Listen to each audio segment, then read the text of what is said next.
Ninja? Ninja! Ninja!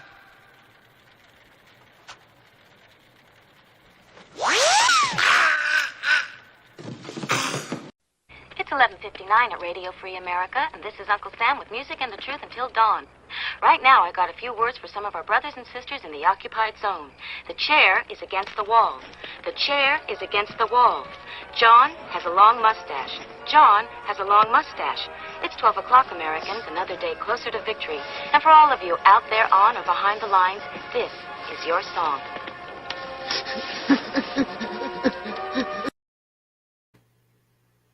And welcome everybody to our Daily Gun Show. Come to you live every weeknight at midnight Eastern, and we talk about guns for approximately a while. So tonight is Monday, and on Mondays, I have it written over here, is when we talk about two-way new media methods and motivation. So we're going to talk behind the scenes of creation of two-way media. So grab a camera, a microphone, keyboards, or a phone. Join the creation of two-way media online. Be part of it, right? Value your voice. We talk nuts and bolts and tips and tricks using the phones, cameras, software, online platforms, as well as how to network, finance, and have fun with your two-way projects. We keep all this stuff over on Minuteman University, but on Mondays, we take time to focus on this stuff. We've got a big community. We've got people coming and going all the time. And the best way to keep track of all that is to spend some time devoted to paying attention to the community. And like I just said, with some motivation and some methods. So tonight, to kind of get back in the swing with the after the hiatus and get back into this Monday swing, I figured let's go bird's eye view. DJ jumped in to help me out, so I'm not just standing here by myself. Thanks for joining. Absolutely. Thanks for the invitation. And then we got some people joining in on the outside of the other side of the internet. Well, I thought there were some other people. We got barbecues out there, though. Thanks for joining in. So if you are out there live, feel free to chime in so we cut the hiccups so that we know you're out there. And otherwise, if you're in the future listening to this as a recording, give us some feedback, some comments, or some ratings or whatever it is on whatever platform it is you're listening on. All right, so the goal today is to take that bird's eye view or that 30,000 foot view of tech, of everything, and give us some perspective on this whole thing, or at least take another look at this whole thing, so that we kind of figure out where we're at in it, or hopefully give everybody an idea of where you're at in it, and a little bit of encouragement and motivation, like I keep saying. So I'm closing some stuff, and I'm not good at talking and clicking, so that's going to be a lot easier without that distractions. I don't really have anything written down. I was thinking, though, that this would be a good visualization. This would be a good video. This would be a good topic for discussion, period, right? So going forward, I think it's something that's worth addressing occasionally. And what I mean by that is just technology in general and the evolution of it. I think every once in a while it's worth taking a look at where you are. Am I crazy, or is that worth doing once in a while just to get your bearings and to remember where you came from, maybe get an idea of where you're going or why you're going there? Always good to have something that interjects and is able to refocus on stuff, I think, for sure. So, and then it's also something that I see missing out there. That's another motivation for this, for me, is I've seen it for other communities, right? Other folks, definitely coaches and stuff do this kind of thing. Where I come from, consulting, it's the kind of stuff I would offer a customer or client or something if they asked me how to, do something like this, or, work on how to sell a better hot dog, or, compete with the pizza place across the street or something. So, being aware of technology, being comfortable with technology, and being competent, I guess, to the extent that you know what it can do. And first, I think I want to start with the analogy of, let's use cars, I guess, because that's an easy one for most people. But I think cars are probably the best thing. That's probably about one of the more complicated things that we own. Maybe a television or something like that, or a telephone. But a telephone's getting dangerously close to what we're about to start talking about. Televisions kind of do too. So if we talk about a car, plenty of people know how to drive. Almost everybody is comfortable with vehicles, right? Getting in one, using them all the time, reaping the benefits of vehicles, understanding some negative aspects of it, right? Some dangerous parts of it for sure, right? Especially when you're putting your living body into them. But dang, some people, think about how many times you're putting yourself into different vehicles in a day. And if you don't count elevators as vehicles, I mean, if you count elevators as vehicles, you know what I'm saying? Like, how many times are people trusting themselves to these other things out there, these conveyance measures that are mechanical to the extent that they probably don't know how they work? Are they magic? You know, where does magic begin? If you don't know how something works, is it magic? Or is it just science? Some of these are theoretical. I'll also give myself a pause.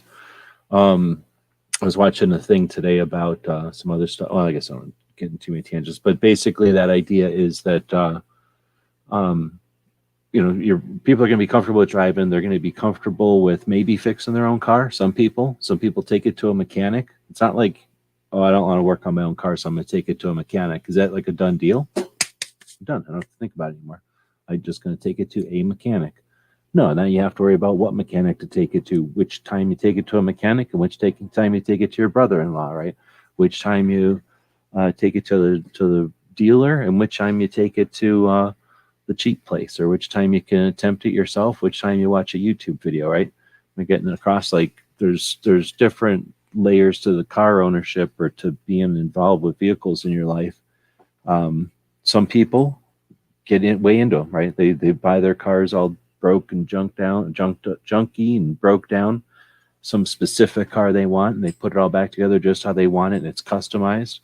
Other people, right, whatever new car they can get, they lease something. Some people Uber all the time, don't even ever buy one. They just always have, whatever Uber they want to afford. So with that respect, I think that's how technology is, right? Like, you don't need to know everything about everything to reap the benefits of it, for sure. You don't need to know very much of the technical details at all to rent or to drive around in or to get on a bus or something like that. You can own one and know, little to nothing. You can get under the hood and do a lot of the stuff on a vehicle yourself, change the windshield wiper fluid, check the oil, wipe off the headlights and the what do you call it, the windshield, right? Adjust the mirrors. People do all these things on a car without even reading their owner's manual. Most of the time, they just start doing it because they figure out how to do it, or changing the radio. Who reads the owner's manual unless they're setting the radio or setting the clock? You're just using the radio, right? All radios have a knob. You figure out what that knob is, start wiggling on it. It gets louder. You figured out that knob, you twist the other knob, or you push a button and twist the knob a different way, and it's changing the channel, right? Like, it's pretty obvious, right? You sit down in a Mercedes, you sit down in a Mazda, you sit down in a MG, and they're all going to have a radio, right? And they're all going to be a little bit different, but you're all going to figure it out. They're all going to have a different seat, different grip angle to the steering wheel, different shifter, maybe even a different pattern on the shift, right? But you figure it out. So you see where I'm getting, right? Pretty easy to see the analogy, I hope, with tech in cars. I'll shut up here for a second. Yeah, it's absolutely fair. I'm starting to think about trying to break down that analogy to the different components from the computer side. For when we were talking about, how does a computer work? How are we going to use those for some of these projects? Right, exactly. So that's really thanks. So that pretty much is what I was getting at. So I figured I'd just start off because I don't think very many people have thought about it. But like, for example, let me ask you, since you're here, have you put any thought before into where computers come from, or looked into the history of computers or anything like that? Is that something you happen to be aware of, or is it something you've ever thought about? Thought about for sure, more experience than done any research on the incremental steps from, the first time I handled a calculator to the, building my first computer. It was an Apple clone, and then into building a 286, machine from there, and then learning pretty much as I went. I mean, you were talking about how intuitive things typically are in a vehicle itself, with your radio example. That's sort of how I've been dealing with adapting to the changes in technology. The most difficult thing there has ever been for me, first would have been, say, like coding in BASIC to learn how programming worked. And now it's trying to figure out apps. It mostly has to do with interface issues, not with hardware issues. Hardware is a little bit easier for me to understand. Right on. So I think if everybody who's listening wants to answer that for themselves, right, they're all going to have some answer. And it might be worth, if you're inclined, to pause for a second and think about that, like where you come into computers. And I can't even imagine, well, we're talking to right now, people being a little kid and getting a cell phone in their hand, right, or a smartphone even in their hand, some kind of Nintendo or whatever they call the Game Boy nowadays into their hands, right?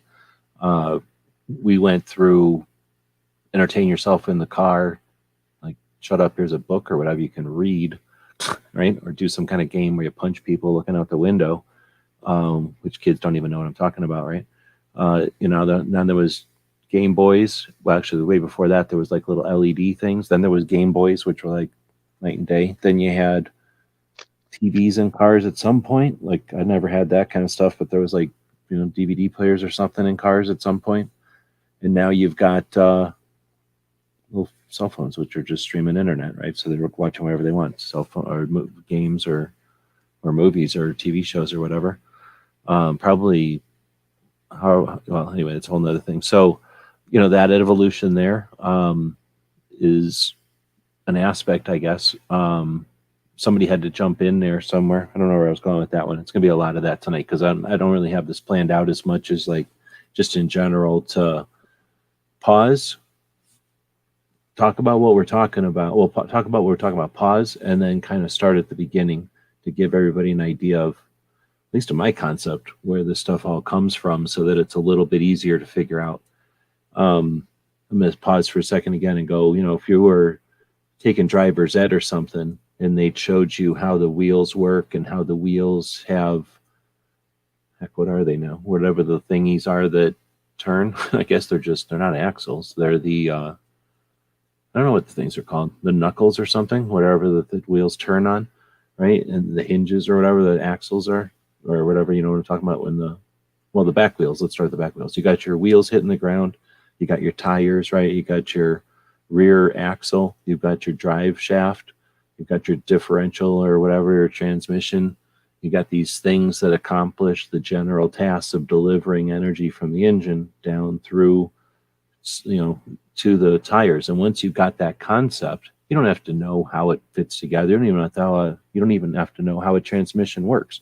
But once you understand that the engine is the part that's making the power and it has to physically move that stuff down to those wheels, and you have some issue or some scenario that you're trying to figure out, knowing the operation of your vehicle, you hear a rattle, you see a leak, you have a certain symptom, you might better discover what the situation is, right? Maybe if you have to make a decision between driving over this rock here or missing the rock there, knowing how your vehicle works, you might make a more strategic choice so that you don't destroy something important under your car and instead just dent the bottom of whatever you call where your feet go, right? Whatever the bottom of the undercarriage is. Knowing how your vehicle works, you might take impact to a tire or something with a shock absorber and all that rather than a bumper that's going to get a permanent damage, right? Like some of that stuff, I'm using obvious examples, I guess. But to that extent, I think there's some value knowing how something works for anybody. I'm trying not to stay, even though it's the Daily Gun Show, I'm trying to stay away from gun analogies because that I think would be too easy. But just to skirt past it, if you were a revolver shooter, you'd understand a shotgun. You could figure it out. You're not going to be, oh no, I only shoot revolvers. Keep that. I'd rather not try to figure out the shotgun. It's too scary for me, right? That's sort of what I'm wrapping it up with. Well, that's I like that example that you wrap back into something that is also another simple machine. I mean, you don't have to know anything other than the components, parts as you went through them. That bird's eye view of a vehicle, 6 parts later, you're understanding how one thing goes to the other end and moves you down the road. Same kind of thing with your analogizing to, a revolver into a shotgun. The basic machines are there. You don't have to know every last piece of a vehicle to understand and be able to avoid difficulties or, literally obstacles and stuff like that. I get you. Right on. Thanks for that. It gives me a chance to kind of get my thoughts back together and take a breath too. So going with that concept with the car. So if you think about what I just said there, and all the reasons why it might be nice to know about how that drivetrain works. If you think about it going backwards, where did that drivetrain even come from? Why are we using 4 wheels? We're using 4 wheels because of a wagon, and we're using a wagon because of the wheel and the fulcrum and all that. And somebody figured out that if you put both wheels on both sides of an axle, somehow that's a good deal because it can hold more weight or something probably. And, what I'm saying? Like, so the concept of the car didn't come out of thin air. It was the motorized version of a thing that was being carried by horses, which was moving fast enough to need bearings and an axle to stay probably more for stability of the chassis, right? So that you're driving on it doesn't seem like a crazy 4-wheeler. Like nowadays you drive around a 4-wheeler and it's pretty difficult to drive. It's like driving a moon rover or something, every corner is going up and down. So it's probably a something like that, so the car, in other words, has a history, and that history goes to the wagon. That wagon goes to the chariots, and those chariots, why, you've ever heard this before? Do you know why the nuclear missile is the diameter it is? Something like that. No. Huh.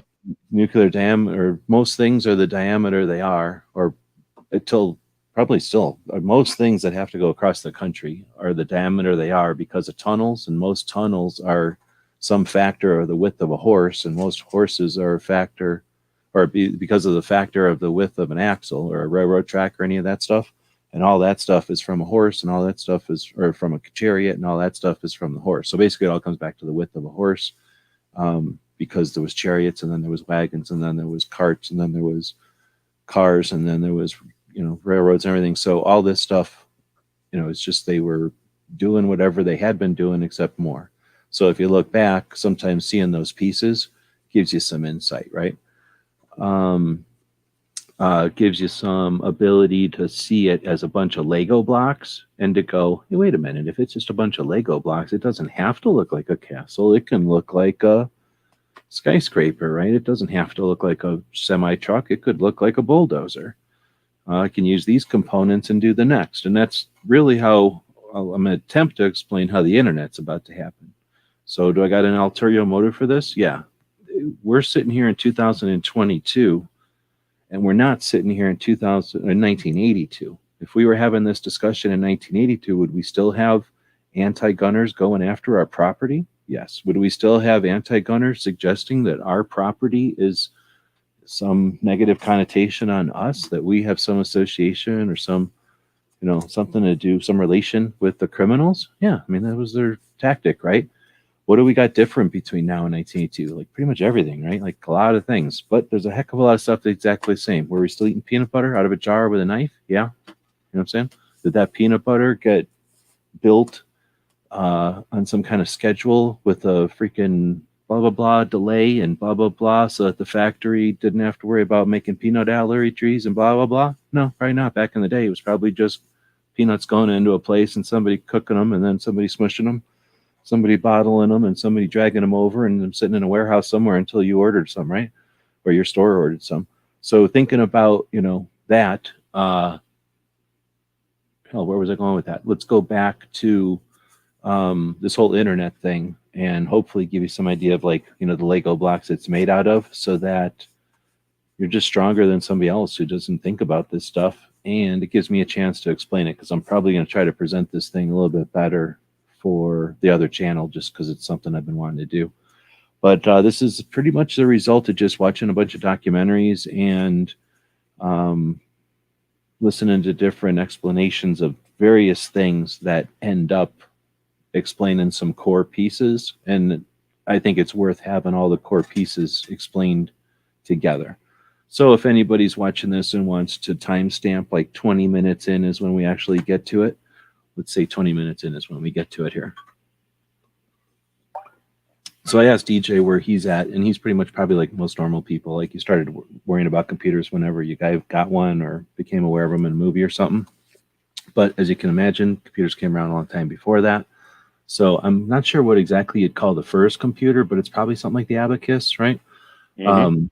More than likely, though, the real computers. Do you know what the first like computers would be? Chicks. No. Chicks. It's Okay. girls. So girls, they sat around all the time. So they figured, hey, let's give them a calculator. Well, not a calculator because they don't exist yet, but let's give them pencil and paper and teach them how to do math. And then maybe a ruler or abacus or something like that. And then have them figure out stuff. Because back in the day when you'd have to do stuff like wing cannon real far, like once you could start doing that kind of stuff, you needed all these ballistic charts and ballistic tables and stuff. Once they started to figure out what they could do with technology, build a skyscraper, build a bridge. Before there was computers, how do you think they figured out all these variables? How could they make a skyscraper 100 stories tall, without a computer to do all these analyses to it? Math didn't change. Pretty sure we had the math back then. It wasn't as fancy and sophisticated only because it was limited by how much you could scribble out on a piece of paper. So they taught a bunch of chicks how to do math. They stuck them in a room, and there'd be like these giant rooms of chicks doing math, right? And logarithms, all these things are just tons of math. Like do this kind of math routine over and over and over. You ever seen like a Rubik's Cube? That's a visual three-dimensional logarithm in your face, right? You can wiggle on it. You can do things, can be nothing. Or, one of them people that knows what they're doing, it's solved, right? It's an X pattern. It's a Y pattern, right? Well, imagine you fiddle with that Rubik's Cube and it's either finished or it's not, right? All you have to do is one click. It's either complete or it's off. It can be off by anything. So one rotation, it's off, right? On or off. So that's pretty simple. You start getting on or off, so it comes in a second. So basically you had math and you had need for a bunch of math to get done. So you make girls do it. So girls start doing that stuff. And if you ever seen like how what do you call it? What was it called? What was the first thing that we went around to the moon with? Apollo? Have you ever seen everybody knows the computer for the Apollo was like less than an old calculator watch, right? It was a very simple computer as far as computers go, but the code for it was written out in paper and it stood, I don't know, like 5 feet tall. If you had a book with all the code in it for the Apollo, it was like 5 feet tall. And there's a picture of that code, 5 feet tall stack of code with the chick next to it who wrote the damn code. So like girls have been doing computer stuff for a long time because they're good at it or whatever. So a bunch of girls sitting in a room with computers, and then what do you call that thing? World War II happens. What is that thing called? The Germans are doing something and we used the gizmo to figure out how to... The Enigma machine? Yeah, so that's basically an electronic, basically think of like an old-fashioned cash register with some sort of a mechanical way of taking addition and doing kind of what a slide rule would do. I'm guessing nobody knows slide rules anymore. Abacuses. I don't know so much about abacuses. That's just some sort of stacking bits, right? Stacking these bits mean 1, these bits mean 5, moving them back and forth in a system. But the slide rule is kind of neat because you can take a circle.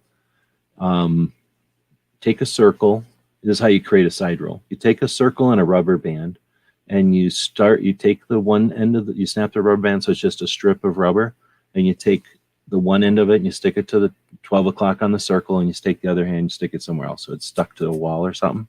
And now you start to move the circle, and it goes to 1, 2, 3 o'clock now. So that rubber band where it's stapled on is at 3 o'clock, and you start to put some increments on that. Well, I should have said at the beginning, you put 10 increments on that rubber band. So if you can imagine a rubber band being stretched around a circle like that, the first couple of notches are going to be close to each other. Then they start to stretch, and the last couple of notches are like really far from each other. You know what I'm saying? Almost like a snail pattern that. You know what I'm saying? I don't know if I pictured that well for people that are listening, but you take a rubber band with 10 even marks, you stretch it around a circle so that the one end of the rubber band's attached to the wall, the other end's attached to the circle. saying the first couple of notches are going to stay kind of close to each other, and then they're going to spread out, and those last couple of notches are going to be really far from each other. Oh yeah. Are you with me? Okay. Oh, I am. You take that series, and that's a logarithmic thing like pi. So basically, you take that rubber band, you freeze it or whatever, you stick it back out, and that's what's on a slide rule. That's how you get what's on a slide rule. Like that's a visual representation of the straight line that's on a slide rule. Anyway, it's a way to quickly use a visual aid with that measurement and somebody figured this back out in the Euclidean days, like back in the days where they sat around in robes just figuring out math by drawing stuff in sand or whatever they did. So they figured this stuff out a long time ago, whenever slide rules were invented. But that's how calculating used to be done. Like the girls in the rooms like that would be using slide rules to basically wail on logarithms on paper or maybe graph paper or something for crazy, like say mostly ballistic, from what I understand, ballistic calculations and stresses of metals and fatigue on bridges or skyscrapers, like all these things that needed a lot of math because it was important. Maybe when they were trying to figure out the structural component of some like engine or frame for a vehicle or something. But whenever they could afford to spend however much it cost to have a bunch of girls live, to exist, to do all this math. And I don't know how they must have had systems to make sure it was all right or something, right? But so anyway, that was computers. That was the first computers. And then you get the Enigma machine, and that's where they take the concept of like a adding machine, which takes that logarithm concept and shoves it into steampunk type of stuff, like moving metal things, the whole like Terry Gilliam movie type of stuff, right? Like that's where they started to figure out, well, if we got a slide rule, what if we screwed a bunch of stuff on here? Now we have lathes, and now we can machine metal all better. So let's make a mechanical slide rule so you can push this button and it'll do the addition for us. So those first adding machines are like mechanical adding machines, like, right? I'm talking about the old cash registers where you push the button. It's like an old typewriter. Just like an old typewriter, you push down the button and a whole bunch of levers and shit happen, and then a W goes flying at a piece of paper. It's pretty much the same thing, except that a thing would move and then something would slide over, and now 4 was +4, and now a plus, an 8 would show up on a little other place over here. But very much like a typewriter, it was literally mechanical. So some dude who's, I'm trying to remember everybody's name. I think it was Turing, right? I can't remember though, because I'm going to get confused trying to remember it all. But this is where somebody I would cite the right person. It might have been Turing. Turing's important. So he's either the guy that made the Enigma or he's the guy that did both of these things. But somewhere in there, they're going, what if you broke everything down to the simplest thing? And that's all it was they just said, what if you break everything down to the simplest thing? So you've got, whatever it is, what's the simplest thing it can be? It basically comes down to data, right? Like, you can describe everything at some point. So you can describe everything, blah, blah. You can describe all data. You get it all down to binary ones and zeros. So once they figured out that they could take most processes, and we're talking like math processes and like descriptions of things, like, if you had, let's say you wanted to get rid of like a whole population of people and you wanted to keep track of them all, right? Like all the people that were left-handed, all the people that shot 9mm, whatever. How would you do that? And that's where they figured out, you know what? You can take all this down to binary. Now, actually, they shouldn't conflate those. The people that were doing all that stuff was IBM, and they were doing it mechanically, and they were doing that for the Nazis.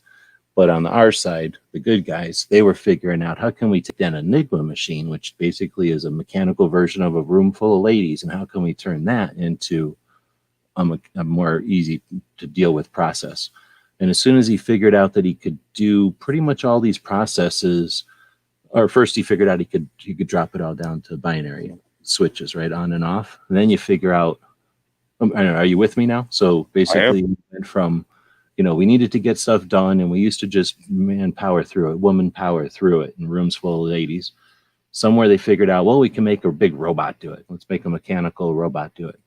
The mechanical robot takes holy moly. You had to have a whole bunch of people that knew how it worked, and then it always broke, so constantly fixing it to make it do anything. So was it even better? No, it was just a step in the evolution towards what's next. Somebody could have totally given up at any point there.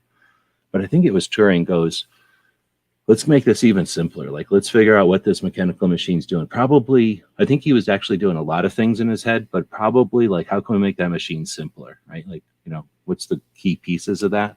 And that's where he gets to everything's an on-off switch. So once you get to on-off switches, that's where you can get into logic. And I don't know if logic, I'm not a mathematician or whatever this is, because this is some field that I don't know of. But somewhere in there, logic comes around. So everybody's heard of logic before, but it means something in this kind of stuff, and it might be the real meaning. I don't really know. But, like logic, if, and, this kind of stuff. Mm-hmm. So I wish I had a thing. I'd like to go grab it. Let me definitely copyright my show, but I'd like to go grab this thing. I should have grabbed it ahead of time. Let me see if I can find it. See, I'm gonna riff off of what some of the work that Turing did, because as I understand or remember, I should have said, Turing came up with Enigma existed before. Figuring out how they did their resets every day was one of the ways that Turing really came to the fore. So he develops a separate machine to figure out how they're going to roll over their numbers for the next day, how it's going to be in this section of the world, another one by division and some such. So that then that's how it eventually gets to the point where they are decoding on all levels in all forms. They were trying to figure them out singly, but they were different. They didn't realize that it was like, 6 clicks left, 9 clicks right, go. And so they were trying to figure it out from one angle. And then once he drops that in, that's when it all started to cook together. And when you're talking about logic statements, those are the if-then statements. So once they nailed one down, it's just like starting at parameter X, and I'm not good at math. But if you start at parameter X, that means your if-then statements are always going to be true for that beginning point. When you go to X plus 1, it shifts everything to the right. And when you're talking about the on-off switches, those are literally the zeros and ones, ons and offs. That takes us all the way today in the much more complex and compound complex work that computers do. And when going back, and then I'll let you back in to how you chain things together mechanically. Well, those switches, zeros and ones, are still in essence mechanical switches or on-offs.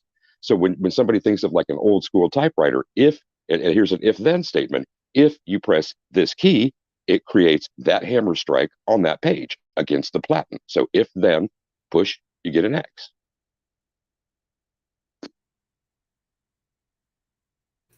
Right. And yeah, that's true. So what I'm looking for is a way to explain the complexity that happens when you go to the next step.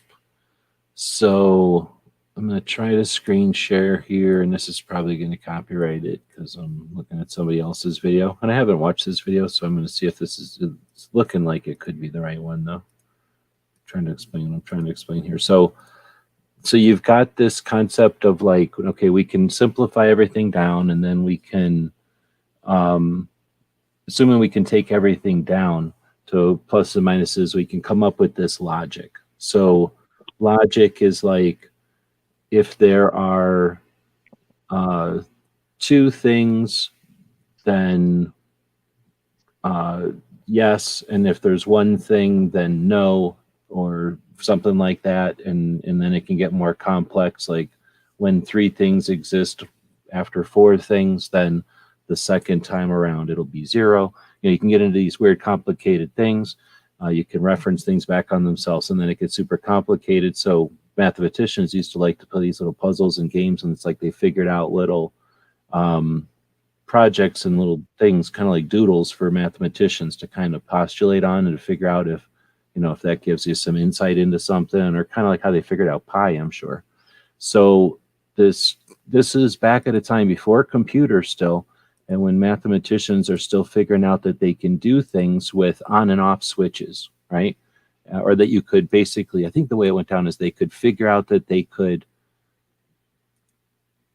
simplify everything to on and off switches. So then you get into logic and figuring out logic. And I don't want to suggest I know all of that or I can explain it, but this is a way to visualize that, I believe, if I can explain it well, because I have no idea if this video is going to do it or not. But basically, it's this thing called the game of life, which was a game that this guy came up with back in the day. like say before computers. And so you take a piece of graph paper like we're about to look at over here, trying to not let this thing play. So you take a piece of graph paper. So you start with every cell interacts with its 8 neighbors, right? So every grid on the graph paper is going to have 8 neighbors. And at any time, there's like what it says here, so each cell interacts with its 8 neighbors. Each of the cells are horizontally, vertically, or diagonally adjacent, right? So the 8 cells around it. Then like a thing will happen. What am I trying to say? Like, you have a session or whatever. Like, so you have a step, and every cell that is alive that has fewer than 2 live neighbors, it'll die as if it was underpopulated. So any cells that are on your graph paper that are alive, indicated by being on, right, instead of off. If you're on and you have 2 ons next to you, then you die because you're underpopulated.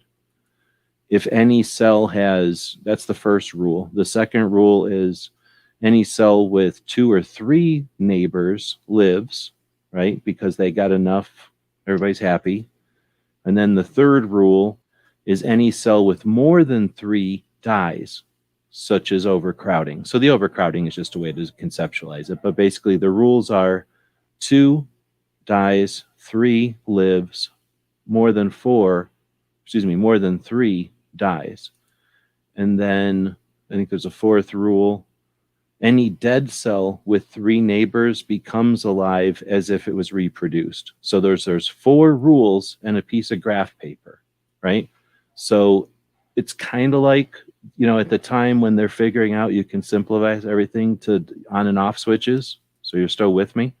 Yes. You come up with this concept of 4 cells or whatever. Seems simple, right? But obviously it's not. So here's what we see, and this is, I'm assuming they're saying something like this in this video.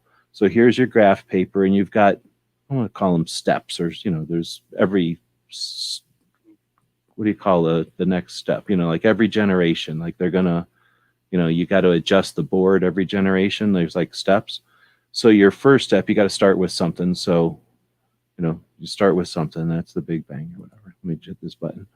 So you can start with a pattern, or most people start with a pattern because otherwise it's super boring. But you start with something, and eventually this video will start showing something again. I'm not listening. This is seeming really familiar to me in a lot of different ways. I'm fascinated. It gets pretty crazy, and like I say, this is not, I didn't prep this or anything. So here's the guy that starts with 4 of these things, and then if you go to the next generation, nothing happens because of the rules. This one has 2 neighbors, so it's dead. This one has 2 neighbors, so it's, or whatever. This one, I don't know. So whatever, this one's a stable one. It's not doing anything no matter how many generations. But then you add that pattern, and then it does something like, they start to interact. This one will die because it's got 2 only. This one will stay alive because it's got 3. This space had 3, so it'll generate a new one.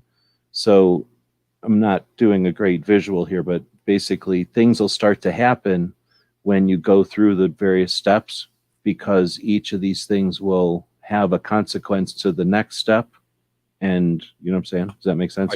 I do. Yeah, I'm following the if-then statements for sure, and how it takes on a life of its own. I'm understanding at least a little bit. At least they figured this out. They theorized all this. And then what happens is eventually computers happen, and then they start to throw this into computers. And somebody figures out that if you do this configuration, it just moves. They call it a glider. So if you put them in this, and it's zoomed out right now so that you get the full effect. But basically, if you set them up in sort of a V shape with a little hanging thing, the way the rules work is it'll turn into a glider, and it just shoots across the graph paper. So then somebody also figured out that if you take this shape, which is 2 squares with these little thingies, they'll bounce back and forth between each other, but they'll create a glider. And they probably work these out by somebody figuring out the glider and then working back either mathematically or in their head, what sort of set of circumstances would have to happen 32 generations later to create a glider? You know what I mean? So somebody figured out, and this is called a glider gun, this configuration of dots that start out with these 4 simple rules. Now you've created a glider gun, right? So there was the glider somebody figured out, and these were like decades apart. And this is just a little math game that, I don't know, math brains would, or brain nerds would sit around doing. So they figured out we can make a glider gun.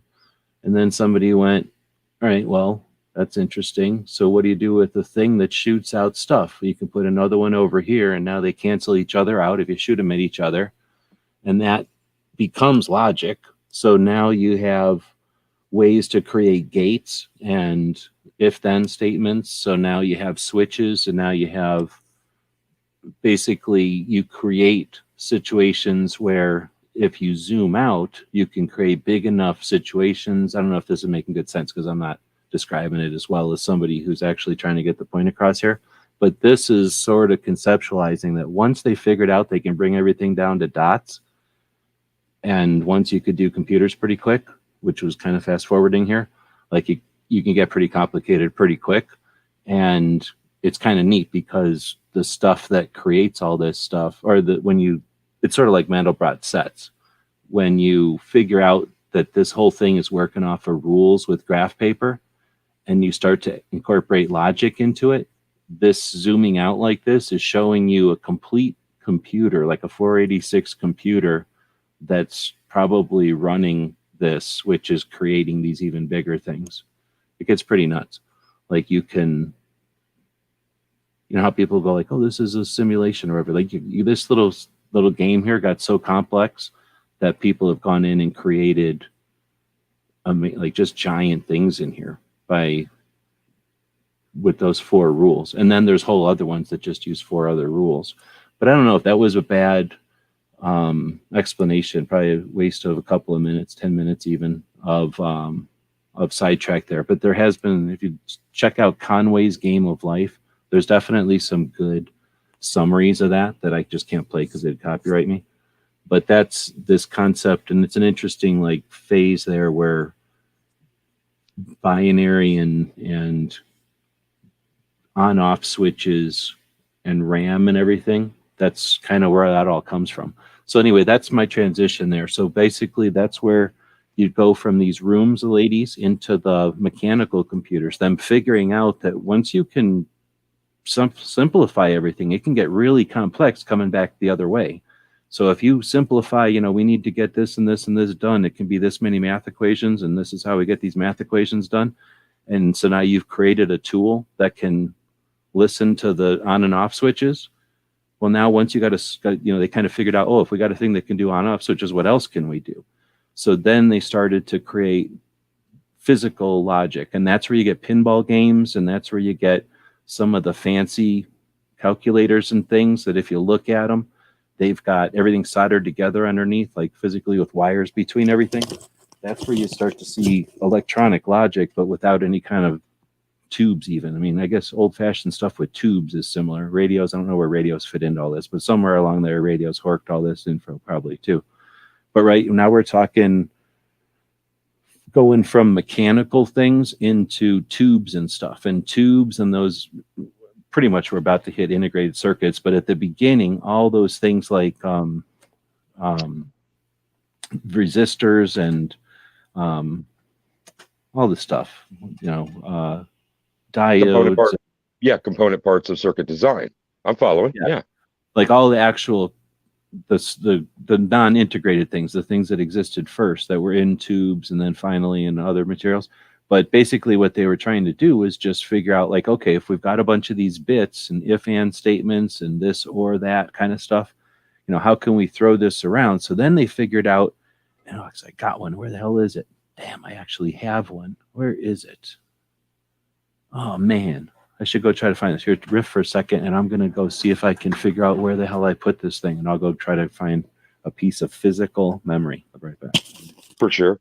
So yeah, it is interesting because I'm starting to I'm feeding more and more into how to relate this to things that I understand. So coming from the philosophical side far more than the physical science side, I'm going from the if then statements to what you can generate as a reproducible result. Any scientific test that has a reproducible result ends up being has scientific law apply. And so that's out now. I'm really interested because what happens then by the time we get to, you're talking about tracing for circuits on PCBs, other electronics projects, all the way to computers now. And you're talking about the reverse side being all the solder points, and you see, the wires or the gold contact tracings where it creates pathways.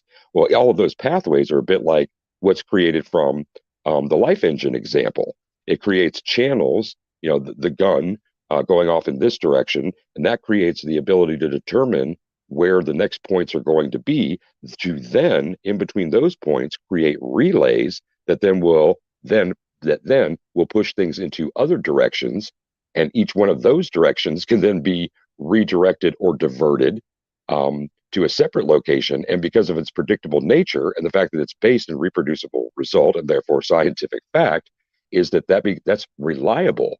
That's something that is only going to change when you change component pieces.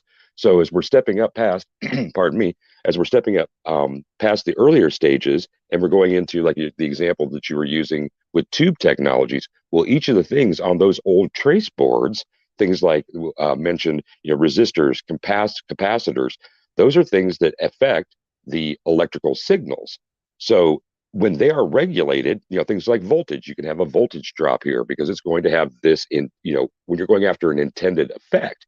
Must have been really, really both frustrating and fascinating to be developing these things and to have, all the way back to the example of the slide rule. We're so used to, very complex machines being incredibly tiny, and slide rules.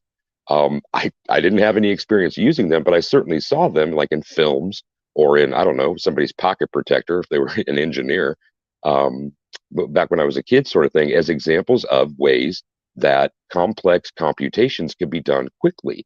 And some of those, you said, you mentioned the physical visual representation on a slide rule.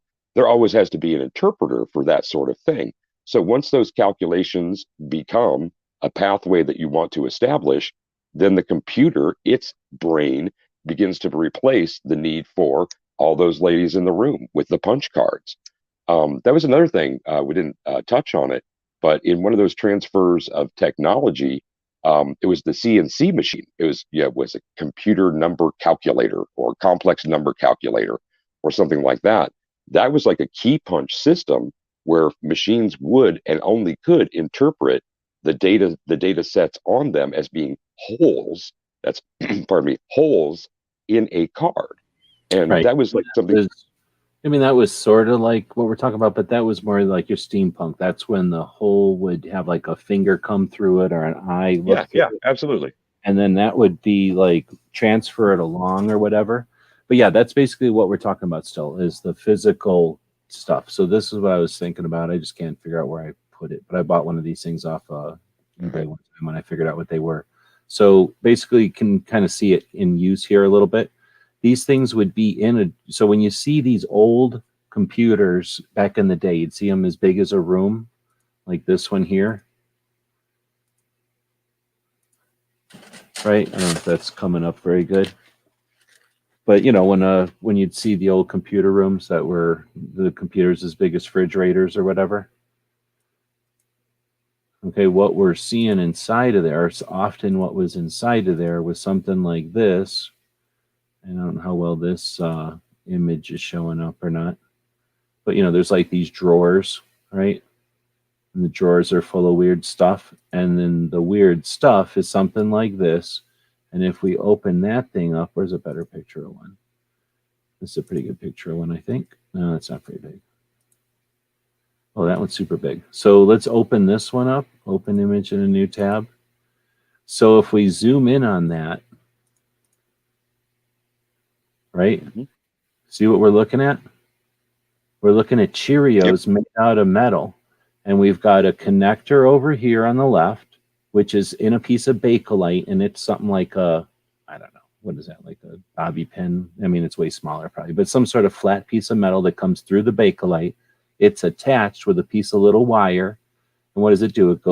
One of these wires goes through all them donuts, right?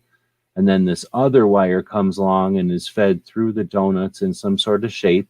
And if we followed them around, there's some sort of complex pattern where each of these wires is going through. And basically what we've got here is little donuts, right?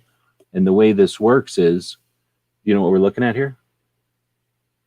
It looks like a CPU socket. Oh, no. No, we're looking at basically like a trapeze. We're looking at a net of copper wires with a whole bunch of little Cheerios made out of metal in them. So these are just little tiny metal. And then they plug in, they interface with the rest of the world in this chassis, right? And then that chassis would have some sort of a configuration like this to bring those wires into the rest of the real world, right? So all those little donuts are inside of there. They're connected to these wires, see what I'm saying? And then they're connected to some kind of interface card. That interface card is plugging into this drawer, and that drawer is one of these giant rooms full of computers, right? So what you're looking at in them giant rooms of computers is going back to this crazy little spinny little suspended thing of Cheerios, right? So if you take and run electricity through the Cheerio counterclockwise and leave it, now it's a negative. And if you run electricity through the Cheerio counterclockwise, it's a positive. That's an on and off switch. So one of these wires is saying you're on or off, and the other one is saying, are you on and off? And then you make that complicated enough and you go nuts and you add enough of these little wafers and enough of them little drawers, and you have a physical computer that's not integrated because it's a whole bunch of little tiny magnets. And some nerd got paid $1 billion to sew all these things together instead of some little old lady who could have sewed them together in twice the time, which is probably what the Soviets did. They probably weren't stupid. They probably had little old ladies who are used to weave these things. But this is what is in the Apollo. There's 3 times the redundancy. So whatever you see, the software, this is how it lives. This is RAM. So if you think of like 2 plus 2 is somehow in bits, right? Binary bits and everything. Somewhere on this thing, there'd be a whole bunch of little spin. A whole bunch of these things would spin to the left and be positives. A whole bunch of them would spin to the right and be negatives. And then that's how it would say 2 plus 2. And that would go into memory. And then something would listen to it and delete it and have to rewrite it. I think that's how it would work back in the day. So you go from the concept of everything can be binary, and then it's like, wait a minute, if everything can be binary and we can just have a whole bunch of on-off switches, how do we physically make just a whole bunch of on-off switches and then have a lot of this on-off switch logic that we can use for stuff? And then we can program that logic. So now you just got to program a whole bunch of complicated on-off switches to not just be 2 plus 2 anymore, but like if the satellite is moving this way, then adjust that way, right? Which is just another logarithm. So it's just a whole bunch of these RAM chips that hold memory and a couple of more of them that process the outcome of that. Like, hey, we're moving to the left. What does the logarithm say? It says shut up and keep moving to the left. Hey, we moved too far to the left. What does the logarithm say? It says now go back to the right. Right? So that's basically what's happening. A whole bunch of little tiny Cheerios on a whole bunch of little wire things. And then what happens? All that costs a ton of money. We're sending a ton of copper and metal Cheerios and stuff up into space, and that's costing everybody money and the environment. Everybody's worried about it. So what's next?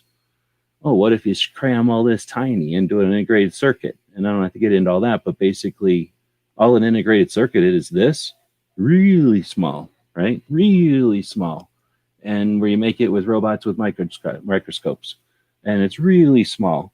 And what happens is in the technology of making this stuff really small, new stuff happens, right? Like you figure out, new things are going to come along. So it's not quite linear, as you get new things, you're able to do new things, of course. So, but did that explain like how you get from like a bunch of chicks in a room pre-World War II to kind of some mechanical mechanism, steampunk kind of thing gets us through World War II. And then that leads us to like, wait a minute. And that gets us into the space shuttle, the space, whatever, Apollo into space. And then as soon as we're paying to go into space and we got to, and the neat part is if you play it, you watch into this. If you look at this, there's the side, like the companies that are basically like, oh, this is cool. Like AT&T, let's say everybody likes to hate AT&T. The companies are like, hey, this is cool. Let's make money on it. And then there's companies that are like, hey, this is cool. What can we invent next? And they kind of split from each other because some people are like, hey, let's make money on this. And other people are like, hey, what can we do next? Like, this is just the beginning of what's coming next. If this is what we just figured out, then what's next? And that's where you sort of see East Coast, West Coast. Not necessarily, I mean, that's way too black and white, but for the most part, you start to see, hey, we went from conceptually everything can be on off switches to theoretically to like actually using it, and then we get integrated circuits. So this is in space, and then the Cold War. As soon as we figure out how to put a lot more stuff in space, Cold War happens, right? All kinds of other innovations happen, right? But for the most part, this is the what I'm trying to do is talk about the guts of the computers and where it all comes from. So it's not like software existed back in the day. It had to come from somewhere. It's not like programming and all this stuff came from anywhere. But now you can see how programming was really just the complicated, they'd make some girl do this. There was just the complicated, like, how do we make all these little Cheerios remember sometimes and then do stuff with what we told them to remember the rest of the time. And it was only the speed of whatever they could make these little Cheerios remember shit, right? So all this stuff starts to get better and faster, and integrated circuits happen, and we're going to fast forward through all that. But I just wanted to get like that concept of like, there is a way where it goes from what the hell to like, you know, like what can we do with this to like, oh, now we're doing stuff with it. And then it gets fast.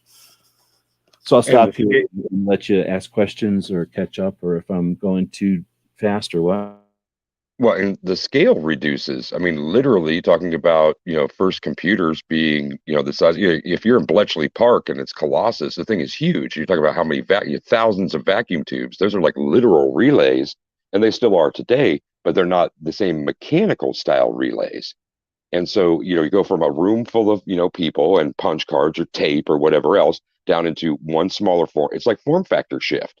Everything gets smaller to the point where what you were showing there, I still swear that looks like a chip, that looks like the socket for a CPU that you pull on a motherboard. It's like the socket on a motherboard, they're square. It's simply coincidental. Gotcha. It's just the same way that it looks like a city block and it looks like a waffle maker. I mean, it's just the coincidence of having a bunch of grids. Right on.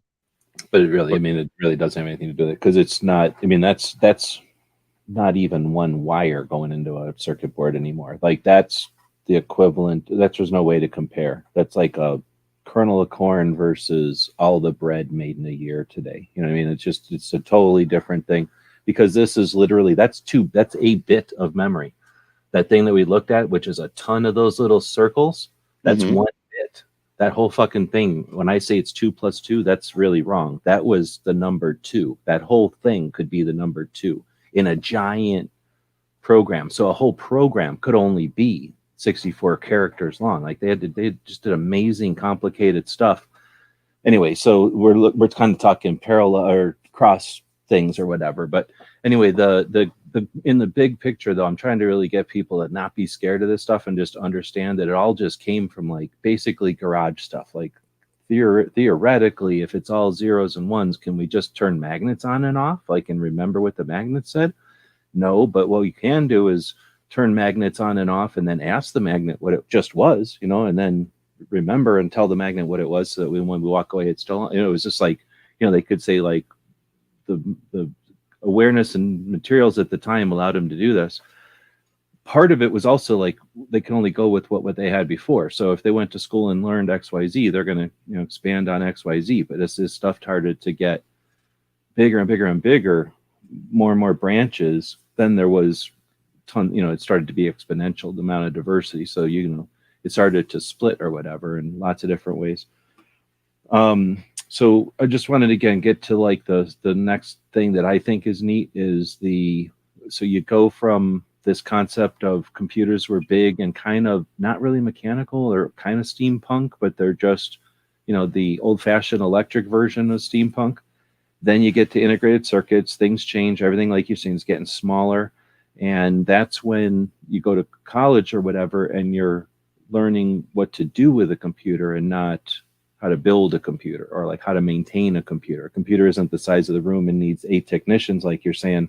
Now you have, maybe more computers, not a ton of computers, but more computers. And now you have a need for more technicians, so that computer is going to be on 24/7. It's going to have the 12 people to run it. But what's it going to do with all that time? Like bankers are wanting to use it. Scientists are wanting to use it. Like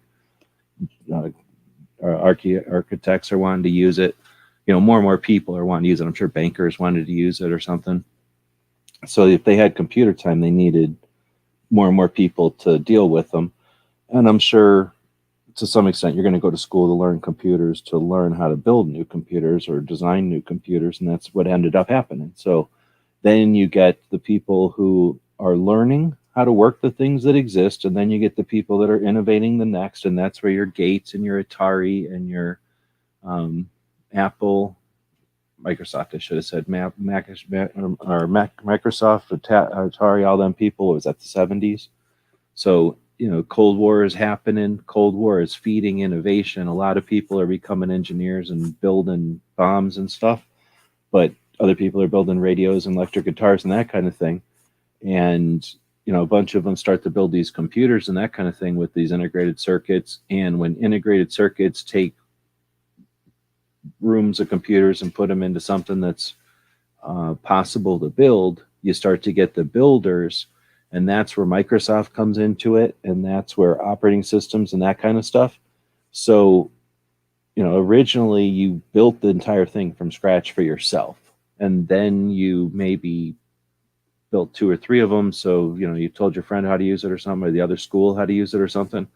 But as soon as there started to be components and that kind of thing, now there was like, oh, well, we're all using the same, whatever, fill in the blank keyboard, or no, I shouldn't say keyboard. That wasn't a thing yet. We're all using the same piece of RAM because there's only some pieces of RAM, and we're all using the same transistors and stuff, right? LEDs didn't matter, but we're all using the same LEDs and that kind of thing.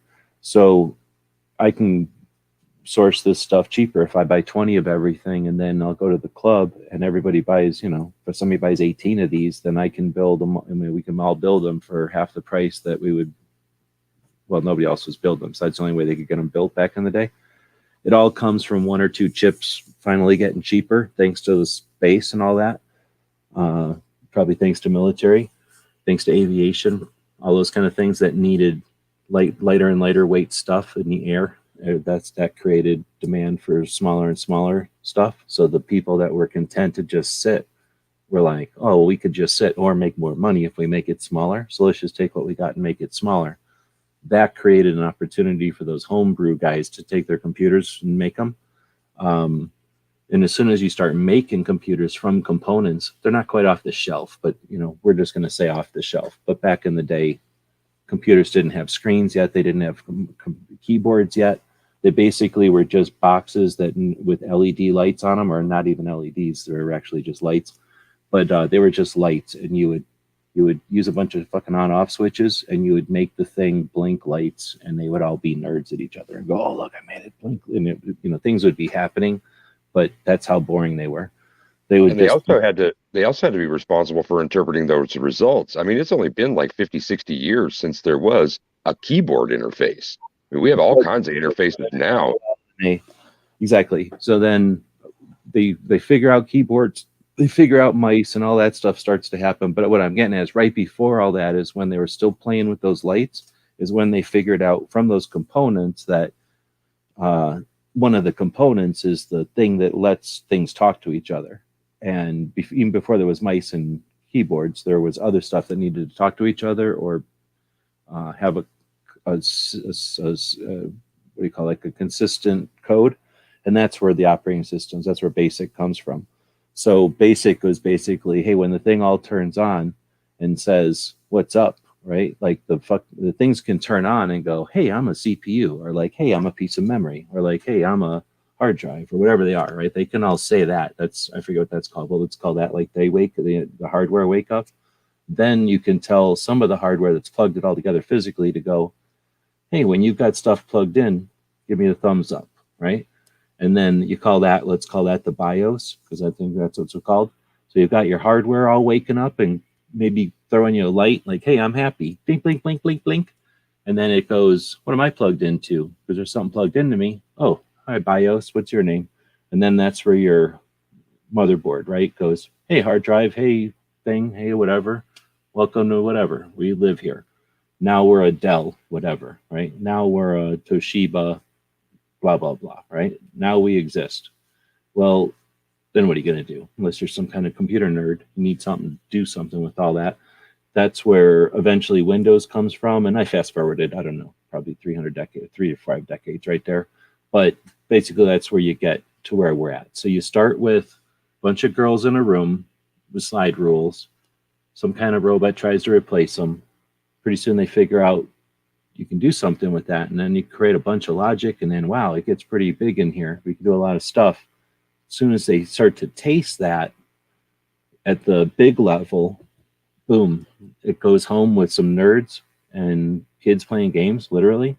And then we start to see software and then programming and then boom, everything. Then, hey, well, I'm going to do this with my computer. I'm going to do that with my computer. I'm going to turn my computer into a robot. I'm going to turn mine into a garage door or something. So that's where we see a real boom. But I was hoping to get people to realize that this stuff isn't more than really a bunch of buttons and hinges and on-off switches and stuff. It's just that it's super small and happens super fast. And there's this like magic logic that happens when you have a bunch of on-off switches. And let me try putting it this way. Have you ever had a place where there's like a hallway with 2 light switches, a light switch at each end?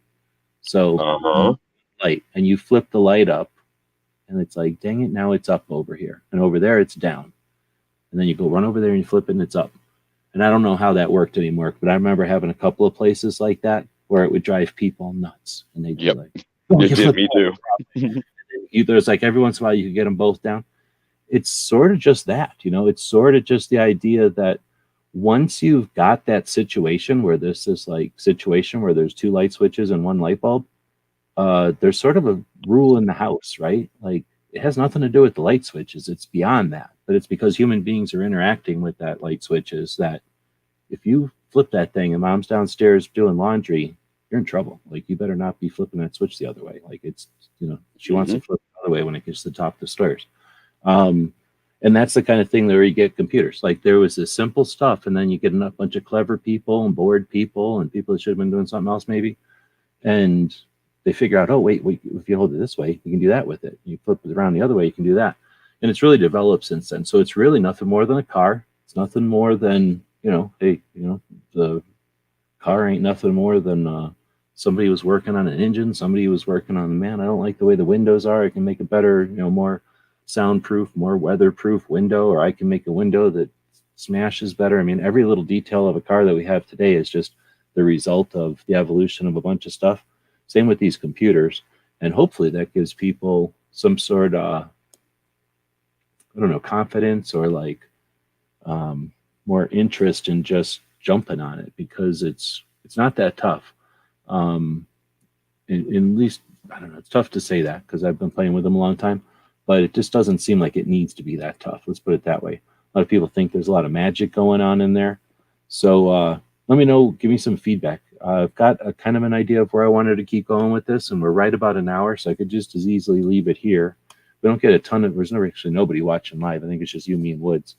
But what do you think? Has this been useful? Has this been something that's effective?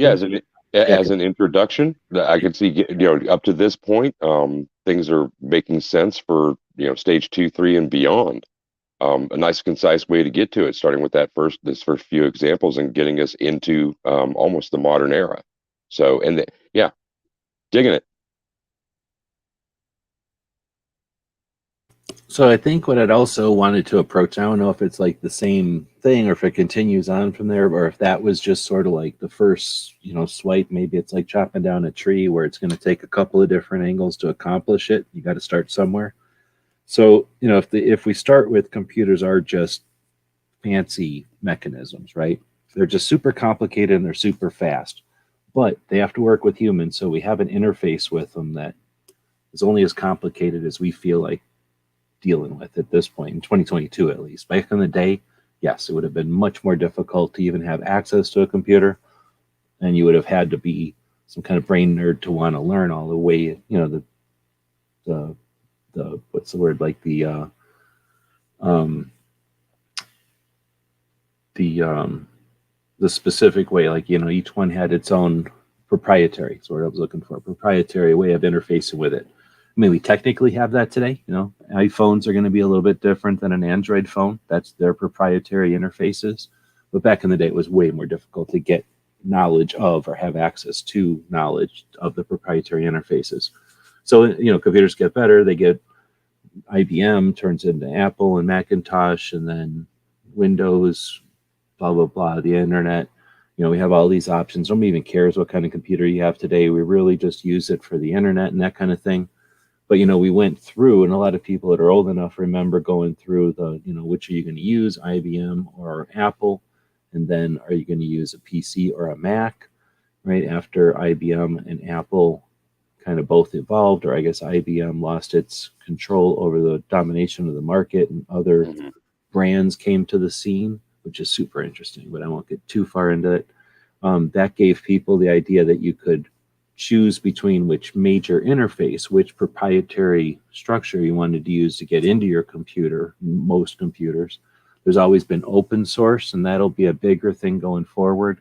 The people that first were becoming introduced to computers after living their lives without a computer are different than people that live a computer life, right? And everything is computers.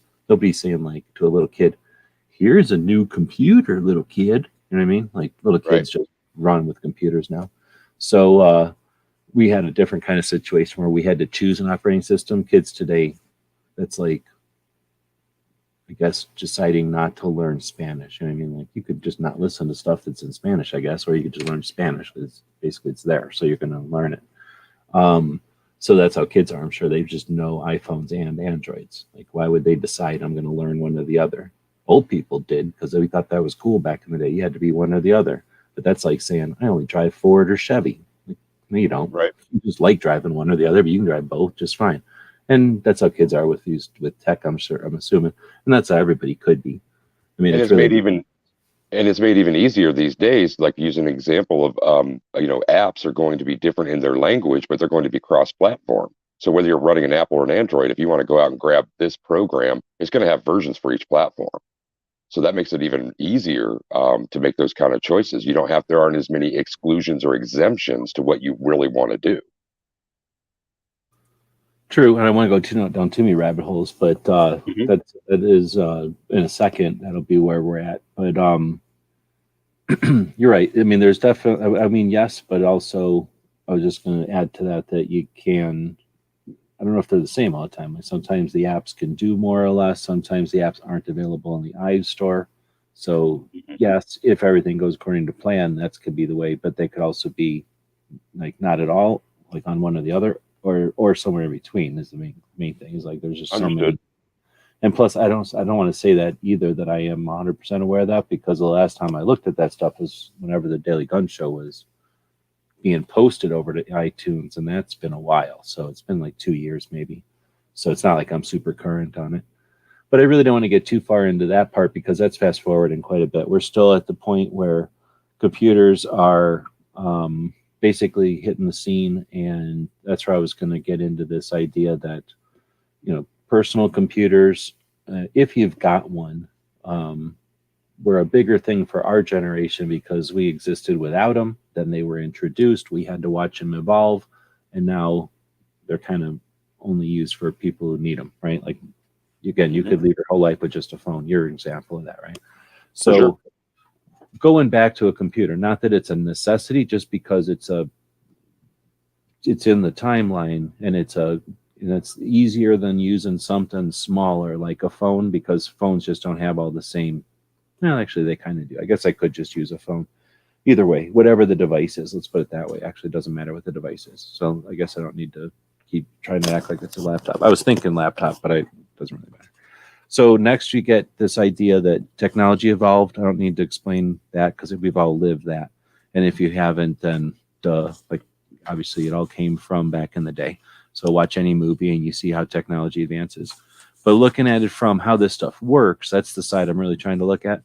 Is it's all really the same. You've got those hardware device. So whatever it is, if it's your phone, if it's your computer, if it's a television, even, it doesn't matter anymore. Whatever the electronic device is, it's components, it's pieces, right?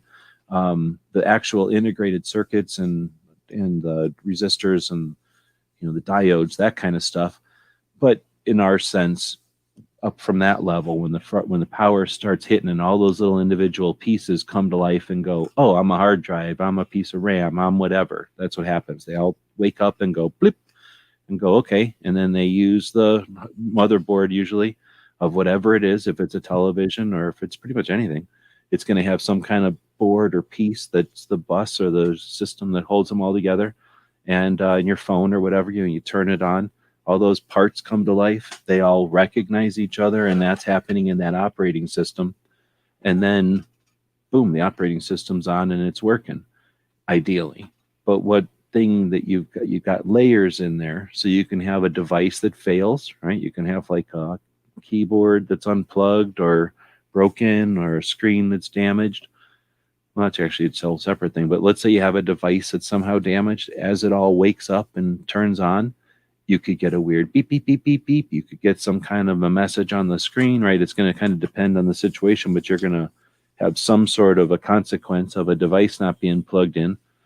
If the device isn't obvious, it might be that later on when the software that isn't always in need of it goes to use it and finds it's not there, then you get your error, right? So just thinking about the analogy to the car earlier, you know how the power gets distributed generally down from the engine through a transmission into a drivetrain, into a differential, and then into the axles, and then out to the wheels through the rubber and the hubs and all that, right? Like, so you kind of have that down. It doesn't really matter what brand it is. It doesn't matter if it's four-wheel drive or not. For the most part, those components are on most cars. If it's front-wheel drive or rear-wheel drive, it might have a couple of minor changes. Same thing with a computer, right? It's got its pieces that are going to turn on. It's got the recognition, and then it's going to sit there like a dumb robot waiting for you to do something with it. So keeping all that in mind, the same way that original stuff was being programmed some kind of old, slow, complicated way, we've got software that's running up on weird layers on top of this stuff. So I mentioned that game earlier, that game of life, where it takes 4 simple rules and some graph paper and just time, like it takes some evolution of generations of those little ticks to happen. And then crazy, crazy complicated stuff can become out of that simple logic. Same kind of stuff on a computer. It's just a whole bunch of little tiny on-off switches. So when you start thinking about it, if it's just a bunch of tiny little on-off switches happening all the time, it's going to turn into some kind of priority and some kind of system, right? Some kind of like, all right, if this is break here, then it can't be that because it hasn't had time to get to there. Or, you don't have to know it back and forth to know that, if you're getting power to the wheels, then it's these other things must be working, right? So it's that kind of thing. So with that in mind, you've got your operating system that'll turn on. I guess in that perfect example, all the devices and everything, the operating system turns on. It's sitting there waiting for you at the desktop or, to do something. But I was just going to mention that then going back to a laptop, because this is a little bit different on phones, I think. But on a computer, it doesn't really matter what kind of computer, but on a regular computer with like Windows, actually just on Windows machines mostly, when you're thinking about viruses and problems with the machine, the thing that for a lot of people cause them to be apprehensive about computers, right? I only bring up viruses because viruses are like the car crash, right? Viruses are like the drunk driving. Viruses are like the negative thing that can happen if you don't pay attention to the task at hand. So if you don't learn how to drive good, you're going to get an accident. Like if you don't know how to work your computer good, you might get a virus, right? It's like one of those negative things. There's probably some other things, like you could drop your computer if you're dumb. Like if you don't realize the computers are fragile, right? You could drop it. That's kind of a obvious one, I guess. But the thing that I think most people got apprehensive about was like the concept of like, I could let something onto my computer. Or maybe I'm using virus as like a general term for like doing something that makes your computer vulnerable, right? That it breaks or it becomes open to other people. And that's where I wanted to break, I guess, again, see if this is still something that's interesting. A couple of people have showed up. Gunmetal guys showed up. I mentioned if Woods is out there or not. I think, yeah, I said Woods was out there. But is this making sense, this whole like kind of concept of like dragging it now into the device and how the device turns on, and then adding the layer of like, I guess I didn't explain that as the machine turns on, somewhere in there, it's got to decide, all right, I'm awake and I'm Windows, or I'm Apache web server, or I'm Macintosh OS, whatever. What do I got attached to me? I got this printer, this keyboard, this laptop. I belong to so-and-so, right? What am I supposed to be doing? According to my, commands, I'm supposed to be just turning on, or maybe I'm supposed to turn on and signal something, or maybe I was supposed to check the weather and report that to my owner or whatever. So, you know what I'm saying? Like we're at that right now, like where computers are, whatever, modern computers, we're turning them on, modern devices. Yeah, the boot up sequence and having to go back through those when there was a problem. I mean, the universal solution for any kind of glitch is Control Alt Delete sort of thing. It sends everything back to mama. The processes all start back over. Those chains are all gone through and connected and reconnected again in order to get back to the point. Well, hopefully you get back to the point where you left off and everything is okay. But in the fluctuations that you can go through to get there as well. This is interesting, man. I'm sticking with you. I'm there. Okay, yeah, that wasn't really 100%, but that was close enough for government work. So yeah, basically the idea that if there's something messed up, I'm going to stop and look under the hood, right? Like that's basically what we're talking about. So that's all I wanted to explain really, is that when the thing's booting up, it's just a system, it's just a bunch of stuff. So it's sort of like when you turn your car on, and if you got a bunch of lights yanking at you, yelling at you, you turn your car on and it's like bang, bang, bang, bang, bang, bang, something about the, I don't know, gas pressure or something, and you're like, uh-oh. And then that's an indication in the book that your fuel pressure is off or something. There's these indications that you can be on the lookout for on the computer. It's not as obvious as that. Again, I'm not sure. Like, say, I hope I'm not going on a tangent here, but it's not as obvious as like a manual in a car, because you don't get idiot lights or whatever. But just the idea that the machines aren't so complicated, that there is sort of a routine they're going through, and just I think that's about that's as much as I'd usually recommend to somebody, unless you're interested. If you're interested, I'm taking you about, I don't know, at least 30, maybe even 40% of the way there. So, I mean, there's some technical stuff depending on which operating system you're talking about, but I mean, this is most of computer theory, I think. I don't think there's too much more from this, without getting into specifics of a specific program or a specific computer or something, which then it can become endlessly complicated. But in general, like I say, we went from this like concept of like, hey, maybe these things could make a couple of complicated tasks easier, and then, wow, they sure did. What else can we use this for? To like, wow, I wish we had this smaller so we could use it for everything. And then it's like, oh, we do now. So what are we going to use it for? So with all that being said, I'm not going to be able to do everything in one episode, but I just really, when you said the boot sequence, then I think you got it, because that's basically what I was trying to get at there, is that, the computer is, if you look under the hood, right? Same with your car. You look under the hood. At least for me, when I looked under the hood back in the day, everything was right there. You look under the hood on new cars, you usually got to take some kind of skirt, some kind of thing off, some kind of jacket, some kind of weird little piece of plastic. Maybe it's even like the air like filter tube or something. But then once you do that, it's just a Chevy engine underneath there again. It's just a Ford engine underneath there again. Same old engine we're used to. Maybe it's got one little doodad or knob that's different, unless you're buying like a Corvette or something like that. They're all just the same engines in there. And that's sort of what we're talking about. It's not that they're all the same under there, but they all work the same. They all have to turn on. They all have to get their little pieces working. They all have to report to each other, because all those are places where there can be an error. It's pretty easy to diagnose it. And it's a lot of times it's like, and this is kind of boring or unnecessary potentially for some people. Sorry about that. That, I was just going to say, it's something like, because there's so many potential places to have problems, and because so many people have had those problems, it's almost unnecessary to become a master of anything, because it's useless to become a master of anything unless you work at a shop that works on one kind of phone, and every day people are bringing in the phone for this one issue. Then yeah, become an issue of, or become a master of fixing that issue, right? Like you're going to know everything that could happen to that phone. But normal people are only going to ever rarely come into problems, and it might be with this device and then 2 devices later, or my wife's device, and then 6 months from now a friend at work's device. But you know what I mean, like most people aren't running into constant problems where we have to know everything, right? But every once in a while you need to know something. So just having an idea of where to look, and then or what to ask, and then going online and finding it, because most of the time I can't think of anything that isn't going to be found on an online video at this point.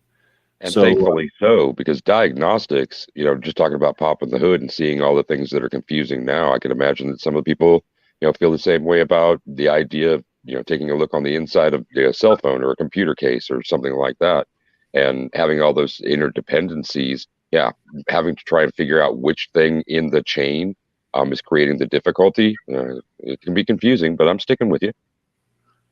well, I mean, that's basically the same, but as long as you know the basics, then you can figure out, the phone's not working and it's kind of swole up. Go online and confirm, the battery's probably just goofy. Take the back off, take the battery out, buy a new battery off Amazon for $5 that gets good reviews, put it in. That's what I did at SHOT Show. That's why I'm saying that. Like, I had my phone for a long time now, and I was thinking, well, I'm going to be going to SHOT Show, and it's probably going to, I'm going to want to use the battery. I think I actually did buy a second battery whenever I bought the phone, but that means that battery is as old as the phone, so it's kind of pointless. So I thought, well, I'm going to go look and see what a battery costs. It was like $549 or $584 or something like that. So with shipping, I think, so it was like less than $10 shipped, and then swap it out. Now I knew that was something I could swap out, right? So that's the same kind of thing. Just as long as you're aware that what's going on with these things and that they are,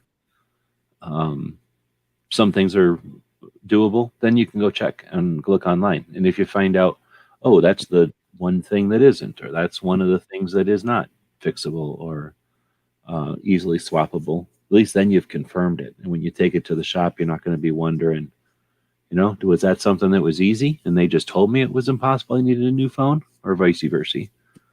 And without addressing any specific questions, I'm not trying to make it a computer show. This is the Monday version of our daily gun show, and the idea is to motivate and give some information about behind the scenes on 2A stuff. And the idea is to get more people aware of content creation, being part of the conversation, using the social platforms that we have as tools, and not simply as televisions. Because I think that accomplishes both, kind of going through and talking about what's under the hood of the internet, so to speak. And then if you look a little bit closer with a microscope or a little bit further back in time, where that stuff come from. The fun part is, we like guns a lot and other tools, but mostly guns, but interchangeable parts, cars, all this stuff was made in the United States. Technology, internet, data, all that stuff. I mean, not all of it, but most of it, the big chunks of innovation, all the infrastructure made here. Results of the Cold War, really. So the internet, Cold War surplus. Tech, Cold War surplus. Digital communications, Cold War surplus. I wanted to get into the layers of the internet. So let me know. We're an hour and a half in. I did remember another layer I wanted to get into, but I guess I was kind of summarizing there the point of the concept here. Now, I'm not going to do this every week. I don't know if I'll even do it again, but I did a project I want to work on. Ideally, I'd like to get maybe a series of a couple of, I don't know what to call them, visualizations is what I'm going to keep calling them. Just, kind of like that Schoolhouse Rock, a visual, informative way of getting a quick way to get information across that could just give people a better perspective and a bit more, really perspective on it. Well, getting past this first chunk here really ups the possibilities here for at least for me to be able to understand the steps that come next. Nice foundation. Oh, I'm not going to keep going on this necessarily. Other shows will be more on different pieces or elements. This was just to kind of take a step and go, okay, since we're starting the new season, let's just start with a fresh, or what I say, like let's all start on the same playing field. But I'm not getting any feedback from out there, so I'm just going to go ahead and add this so I don't have to do it as a second show. So then the other neat thing is thinking about the internet and where that thing comes from. And that's kind of important because what's next for both tech, communication, and the internet is the evolution of the internet. So, the internet has become our way that we communicate predominantly, say pretty much universally. I can't think of anything where the internet isn't the established process at this point. There might be phone backups or radio ways of getting the internet to places, but there's just everything's now some sort of internet version. So I figured it might be interesting to do sort of a similar thing here with the internet. So the whole thing started with, for the most part, well, I'm going to say, let me think for a second. Where did it go from? It started with the one guy, and okay, so here's how it started. You've got your time frame when those computers were huge. They're still mechanical, like literally, physically, the magnetic Cheerios suspended on copper nets, like rooms full of those. That era, Cold War, we're still miniaturizing, although we haven't even probably started. I don't remember the time frames, but that era. And what happens is you've got a computer at university so-and-so, and that computer can graph, let's say, figure out gravity or some shit. And then you've got a computer someplace else, because computers are all being built. Or if they're built out of components, they're kind of specialty devised to be whatever the school's about. So let's say there's another school and it's worried about aerodynamics. And then there's another school and it's worried about some kind of structural something, right? So these computers kind of have their own thing. And I'm just picking things out of random. I don't know what the hell they were. One of them was like RAM. Let's say, they weren't like RAM and processor. It was more like they all were computers, but they were all doing a certain task. And let's say the task was spreadsheet. But that's probably the way to say it. Like one of them was a spreadsheet and one of them was a Paint, Microsoft Paint, except not Microsoft and it wasn't called Paint, but, and there wasn't monitors yet. So whatever, they all had these different tasks.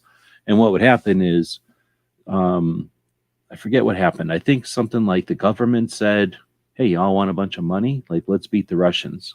Here's a bunch of money. And they were all like, all these schools were like, damn, I want a computer that can graph like that computer. And then they're like, I want a computer that can graph like that computer too, or like that other school too. I think that's how it went down. And then it was like, hey, we can't get that many computers. It takes like 8 months to build one of these things, and they can only build one every 8 months, right? So no, how about no? So then somebody was like, oh, I know what we can do. Like, you're not using it at night, right? And then they're like, let me run over there and use it at night. And that's what was happening. So now they got pissed of running all around. So some guy in California makes a thing the size of a refrigerator, and that was the first piece of internet. He hooks it up to another thing like that eventually down the other side of California, and then they call to each other, and they were supposed to be logging on. So he types in LO, and that's as far as it got, and then it disconnected. So the first thing to ever be transmitted from one computer to another computer was LO. Really? Yeah. I didn't know that. Right on. Yeah. So then that guy, right? That dude is still alive, and he's in all kinds of interviews. I forget his name, but you can go find him. He'll say it's lo and behold, because of the whole lo and behold, and then there was or whatever. So lo and behold is his story. Like, the internet started, and the first thing I typed was low because I was starting to say log on, and it crashed, but it just went to low. So lo and behold, right? So that's a whole computer thing. If you hear lo and behold around, but then if you go to the building where that happened, The room is still there. The piece of computer, it's actually exactly the same as it was, down to the log book where they wrote down. We typed to the other computer log or low. And then everything's still the same because it's a museum now. And then if you go to the lobby of that building, they took the tile floor is binary of Lo and Behold. So they're super nerds over there, but super neat. So anyway, so the internet starts out with the computers talking to each other because they eventually were trying to get it to where instead of having to each have all the computers, when they wanted to log into one to do something, they could do that. So it's basically just trying to be cheap. So they were like, all right, we can't all have all these computers yet, or, we can't all have them. I don't know if they were thinking of the future or not yet. So basically it was just a way that they could get the computers to talk to each other so that they could share resources, right? Like, and basically they were all trying to accomplish things. They're all brain nerds trying to do whatever calculations and stuff. And these computers were just too big to move and existed in these universities. So you're with me, right? So that's where the Absolutely comes from. So they create this concept and they're like, well, it costs a lot of money to just run wire. Like that would cost a lot of money. And they didn't have any other options except for telephones were pretty much it. So telephones back then, this is all important. Telephones back then were dumb, like just machines, like mechanical. They weren't integrated yet. Remember, this was back in the day. So if you basically wanted to talk to somebody, you were connected on one end of a long ass copper line to the other end. And they had junctions and jumpers and stuff, but you were literally, they just connected long copper to you and the other person, and your two phones were talking to each other. There was a whole bunch of jumpers in between, but all the circuits and area codes and all that junk is to make really complicated, I keep saying circuits, but I think there was another name for it. But, all these like crazy switches, all these crazy telephone switches. I mean, there's reasons why the entire infrastructure was hardened and stuff. Like it was crazy. So tons and tons and tons of infrastructure from the phone company just to make it so you could get phone calls around, right? And phone calls were a big deal, right? People wanted to have phone calls. Well, if you're going to run computer stuff on during the phone calls, then it gets all complicated. So without getting super complicated, because it gets really neat and I don't want to nerd out too much, your parameter is you got phone, you want to connect two computers together and they want to stay connected to each other. So it wasn't like, a 4-minute phone call. They wanted to be connected to each other for a while. And it was too expensive to just connect wires. So then you use the phone company. The phone company existed with the characteristics it had at the day, which were all these little things happen, all these little switching situations that they had. And no one saw any reason to think it was going to go anywhere, right? They just, maybe there'd be more stuff, but it wasn't going to change dramatically, right? So basically they started to build the internet and the interconnectivity of computers based on the world at the time, the speed of computers, the type of computers, what they could do with computers and what they might ask a computer to do. All this means that whenever they invented the protocols to connect a whole bunch of computers together, the actual internet comes along a little bit later. Those first connections were different nets. They were ARPANET and WIZANET and BOOPANET and whatever. But then when the internet comes along, that's when some European communist or whoever goes, it wasn't really communist, just some kind of European, like share everything for everybody kind of thing, says, hey, if we're going to connect all these computers together, why don't we do it in such a way that they can all just talk to each other instead of like, Michigan can talk to Kentucky and Louisiana can talk to Kentucky, but Michigan can't talk to Louisiana. Why don't we make it where they just all talk the same language? What would that be like? So that's TCP/IP, and that's where, for the most part, I mean, it's kind of dumbed down, but you know what I'm saying? You've heard of that term before. That's Sure. when these computers are minding their business and connecting to each other, sharing resources and stuff. And then some open source guy comes along and says, hey, why don't we make them all speak the same language? And it's like, sure, let's do that.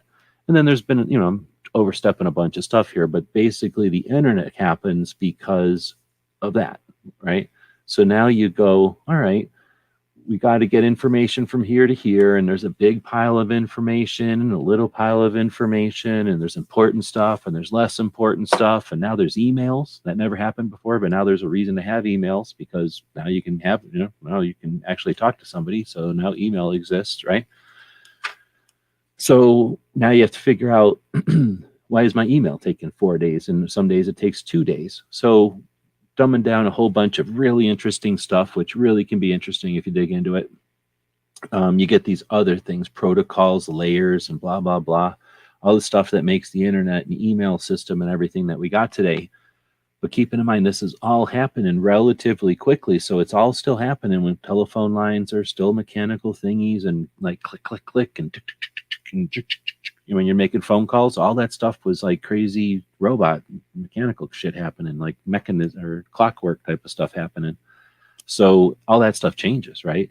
Lasers and fiber optics and integrated circuits and future. So now you got the internet and it's running around on wagon wheels, because back in the old days, wagon wheels was the only thing that fit on the roads. Now we got highways, and now we're driving around on highways with wagon wheels. We're driving around on highways with old sticking metal wheels with axles that you got to use bacon grease or whatever. Sorry, Woods. But you know what I'm saying? Like, that's pretty much how the internet is today. Does that make sense? It does. So the internet is made for the old-fashioned ass copper phones, which don't exist, never have. We don't have long distance anymore. Nobody even uses landlines except for old people or weird, maybe fire departments. I don't know. Nobody uses landlines anymore. The whole stupid shit about back in the day when you went from, I don't know, one type of old kind of stuff that doesn't exist anymore to the next type of old stuff that doesn't exist anymore. The government would be like, hey, what the hell, you or AT&T or whoever, like, you can't just change all your equipment. How are we supposed to wiretap somebody if we're trying to catch a gangster? So basically, like a long time ago, somewhere they said, I tell you what, instead, the AT&T said to the government, like, hey, I tell you what, instead of you trying to keep up with all the different tech we use, we'll just leave this port over here, and you just always have to have something that plugs into this port. And all you got to worry about is a recording that'll plug into this port, and we'll always make it available to you. And they were like, thanks, because we'll just go buy a Radio Shack record or tape recorder, and that'll plug into the port, and we're good to go. And they're like, yeah, that'll work fine.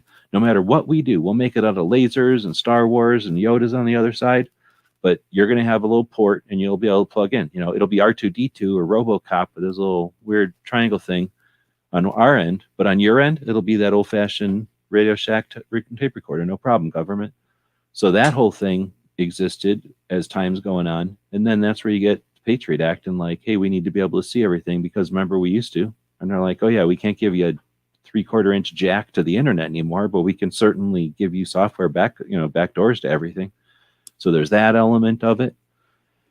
The internet's interesting. So basically you got this, I don't know how far I want to get into all this, but basically the internet is just another evolution of tech. It's an evolution of people realizing what's going on and using it. So you get the original internet, one computer talking to the other computer saying low, right? A little while later, people are farting around figuring out Space Invaders Asteroids was basically the first video game. Moonlander or something it was called, but then it quickly turned into Asteroids, I think. But in those days, that's when Atari is figuring out, he's like, hey, wow, that's pretty cool. If I could put that in people's houses, that'd be cool. So, he goes off and whatever. So you get the internet, being where it's just, big giant computers talking to each other and all that. And then nobody's using them to eventually the Commodore computer was using the internet. Apple computers, before the Macintosh, even Apple II had a modem. Definitely IBM's had a modem at some point. There was not much to do on the internet back then, but you could certainly talk to work. People could take their stuff home. They could zap a file to each other. It cost a couple of bucks, but you could be on a business trip and zap a file to somebody. Somebody could be on a plane flying with a luggable, get to wherever they're going and log in and get the file with the rest of the crew. I mean, it just changed everything, right? So, where was I getting at? With you, when you have the internet changing and the amount of people using it change, what I'm saying? Like, then viruses, now there's a reason to create a virus. There's a reason to put stuff out, to interfere with people. There's a reason to put phishing out there on the internet, or what do you call those scams? The email scams, whatever, those kind of things. Like, those things didn't exist until there was a reason for it. And when people think of this stuff, I think a lot of times you come into it and you start getting explained by your kid or by your grandparents or whatever. And then you just think that's the way it is. Like, oh, emails, they've always been there. No, not really. They've been there for most of our times on the computers, but I mean, not always. So anyway, just keep thinking about it that way, that it's sort of like seatbelts in cars. Like, yeah, we've always had them, but not always. You know, there's a lot of cars that don't even have seatbelts. I've driven in cars that don't have them. Like my friends' cars that were just built before seatbelts were a thing didn't have them, right? Motorcycles, if you think about it, don't have seatbelts, right? So people get caught up sometimes in these things, and I just hope that this couple hours now will be because that's pretty much what I was going to say about the internet. I can't think of anything. Oh, I guess the next thing, actually there is two more things. So but basically I'm hoping that this gives, again, people sort of that, you know, just pick you up, let you look at the whole world. And then one of those things, if you look at everything from the sky, let's say, it all just becomes a little bit more apparent that, like, wow, you know what, there is a big city, and like that big city is in a big state, and that state is a bunch of a big country, and then there's a whole bunch of countries, and we live on a big planet, right? That planet's flying around the sun, right? That sun's flying around galaxy or whatever Milky Way thing is, and then that thing's part of a bigger universe or whatever, and right? And then you get big enough and big enough and big enough, and then it's like, wow, these things look like the cells in or the little pieces of a cell or whatever. And then you still, oh, wait a minute, this cell looks like it's got a bunch of cells, and wait a minute, now and then it becomes that one in Simpsons episode that was pretty awesome, where it goes from a universe into like a baby's eye or something, or Homer's eye maybe. Mm-hmm. So, you know, it's one of those kind of things. Like you start to see repeating patterns, like a Mandelbrot set. You start to see, oh, okay, there's some things here that are repetitive, some things here that are similar, right? Some things here that make sense. Like you don't have to know every single thing about a car to be confident as a driver, right? The more practice you do, the better you are. But does that mean you can't drive a motorcycle? I mean, you probably know a heck of a lot more about a motorcycle than you did, you know, when you were 14 or something. Does that make you an expert motorcyclist? No. You know what I mean? Like that's all I'm trying to do, is give people a little bit more perspective and maybe a little bit more interest in jumping onto the net and into some tech and just getting your feet wet. Once you get your feet wet, you start to figure things out. I guess that's another quick tangent. You may not know a lot about cars, but you know, you own your first car, something breaks, get a flat tire, whatever. You got to fix it. Now you know that. A little while later, somebody else's car breaks. You have to help them, go to help them out or whatever, help them pay for it, help them get a ride, you know, help them lift the car up or whatever. You'll learn about that. Next thing happens, something else happens to your parents' car, your kid's car, friend's car, right? Something happens to your car. What happens? You keep remembering all this stuff. You're not an expert on cars, but by the time you're our age, you've seen a lot of stuff happen on cars, you know. Somebody comes along and says, hey, I'm going to get a car, I'm going to do X, Y, Z. You pretty much go, hey, you know what's going to happen? If you do XYZ, you're going to get an ABC result out of that. Why? Because I've seen it happen like 14 times already. Like, but go ahead and do it, kid. Right? So it's that kind of thing. Like, let's get some experience without having to do everything, just to kind of, or be afraid of everything. All right. So the next piece. Well, let me stop for a second. Is there anything there to spin off on? Am I going crazy? I feel like No, I'm still with you. Not crazy at all. All right. The only observation I was going to make in there was when you were talking about the necessity of communicating, you know, university or military computers to each other. That's really only about 50 years ago, and that's an example of the first networks. I mean, that was creating the first networks where they could communicate back and forth. And in my experience, those early days were also through the library system. So it was, you know, well established either through military or government. Well, both the same, I guess, there, and schools, and then public libraries. That was the first time I logged on. That's how I did it. Museums too, I bet. But I was thinking, okay, you know, university kind of incorporates that because, you know, they got libraries and they've got researchers and stuff. But yeah, that's right. Like there's a lot of people that were sharing it, and as the computers got cheaper or they got moved around or whatever, you can buy components and make your own. All right, so the last thing, I guess, is the reasons I'm explaining all this isn't because I got nothing else better to do, but because we're at a crossroads, right? And I'm going to go get something to drink while I prepare this one, but I don't know if I can get it done before the 2-hour mark or not. But if you're out there, you're not one of them federal agents, then feel free to leave some comments. DJ can riff here if he wants for a second. I'm just going to go get something to drink again because I ran out of drink. Right on. Well, to talk a little bit about my first experiences in logging on to online, we didn't even call it online then. And there were message boards that I discovered by doing dial-up. So we're talking about RG was talking about the way the technology advanced and using the phone company. So much like, well, I'm not sure, what members of the audience out there would be able to remember back to those days, but it was wicked slow. It was just horrible. And sometimes just to download now, what would take a few seconds through a Wi-Fi connection would take an overnight. And if you were writing a big data set or you were downloading a program, in those days, you would be running sometimes, I mean, multiple hours. It wasn't just a matter of a few seconds with a strong signal and then being able to like begin the sequence to install a program and then going through your first boot through it and running the program right away. It was painful. And the amount of glitching that could happen in those systems because they weren't as reliable. They were relying on that older technology. So if your signal dropped out, like if there was a storm, you were just screwed. Like that was like the bane of a computer enthusiast's existence in those early days was that just the lines swaying outside could create a glitch in what you were downloading and you wouldn't be able to figure out what it was. You come down in the morning, hope everything was tiggity boo, and you find out that it's not. And it wasn't a matter of going in and being able to, at that point, dissect and replace the bad portions. You weren't able to identify those things. I mean, perhaps you could break down into the raw code to be able to do that, but that was not something that the average person, and it was not average, I may point out, to even have a personal computer back then. It was a rarity. And also then the opportunities to do the exploration were incredibly rare and limited. I made mention of things like message boards. So these were like...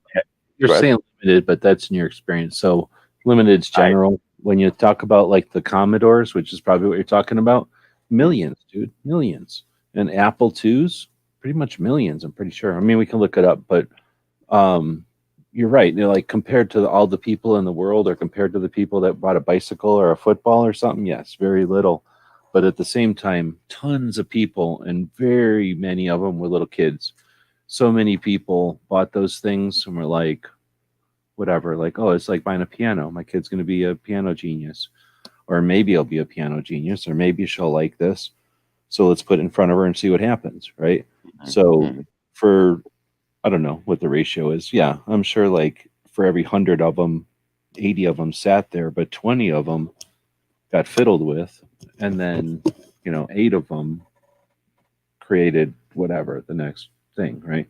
Started fiddling with it. Because that's the thing is it was basically the era we're talking about. I'm thinking Commodore, but you're talking days when the internet was new and all that still. People were barely logging on, if that. That was, you were thinking of it like a hobby, like a puzzle, like a radio kit, like a car, like unlike a car where you had to have a license and be able to drive it and go somewhere. You could own the whole thing. It was sitting on your desk. You go to a computer club or read a magazine, or I don't know, there was like 1 or 2 TV shows maybe, depending on where you lived, if you're near a big enough city. But anyway, there was ways to have this hobby, and then you were just like a ham radio or something. You're satisfied that you've accomplished some awareness of it, not necessarily accomplishing tasks with it, I think, because I'm talking. Yeah, a lot of it was exploration, and everything is being built along the way. Now, the references I was making, in that kind of limitation, I should have been more specific. Dialing into the library system, you would run into, there were fewer than 500 users there. I don't remember being able to do that, though. I mean, I guess what we're talking about, I guess, if you're talking before AOL, or you're talking way before. Yeah, I'm talking like the early 80s, where you're doing it. Into a library in the 80s, dude. You couldn't log into a library till after AOL, or maybe right around 97 or something like that. Not in my experience. In the early mid 80s, yeah, I'm saying like 83, 84. Doing dial-ups. There was nothing to log into. What are you crazy? No, not crazy. G. It was dialing into the Omaha library system, and you do it at 600 baud, and it got you in, and there was almost nothing. I was in the 80s, man. I built my first 286 machine then. Okay, whatever. Like I say, or X86, not 286, an X86 machine. Yeah. But anyway, well, I hope I'm right. Memory fails. I don't know. That was a long time ago, and I definitely wasn't doing that. But I always thought that was a lot later than that. I mean, I remember logging into like what is it called? Anyway, doesn't matter. Doesn't matter. Doesn't matter. It was a long time ago, and I didn't even know what we're talking about. That was a tangent that you were ripping on. So the next segment would be what's next. So this whole point was to talk about the internet, talk about computers, to give people a little bit of different familiarization, or hopefully a bigger picture of it, that more complete view, so that you can see it as a complete vehicle. Like, okay, I'm driving my vehicle, and now I know the thing that I'm driving in, so that when my vehicle is on the road and I'm a piece of a bigger organism or a bigger entity, I know what my piece is, so I can better get out there, right? You're aware of your van versus your small car versus your motorcycle versus your limousine versus your dump truck, right? Like, all those vehicles are going to drive differently if you're a good driver, right?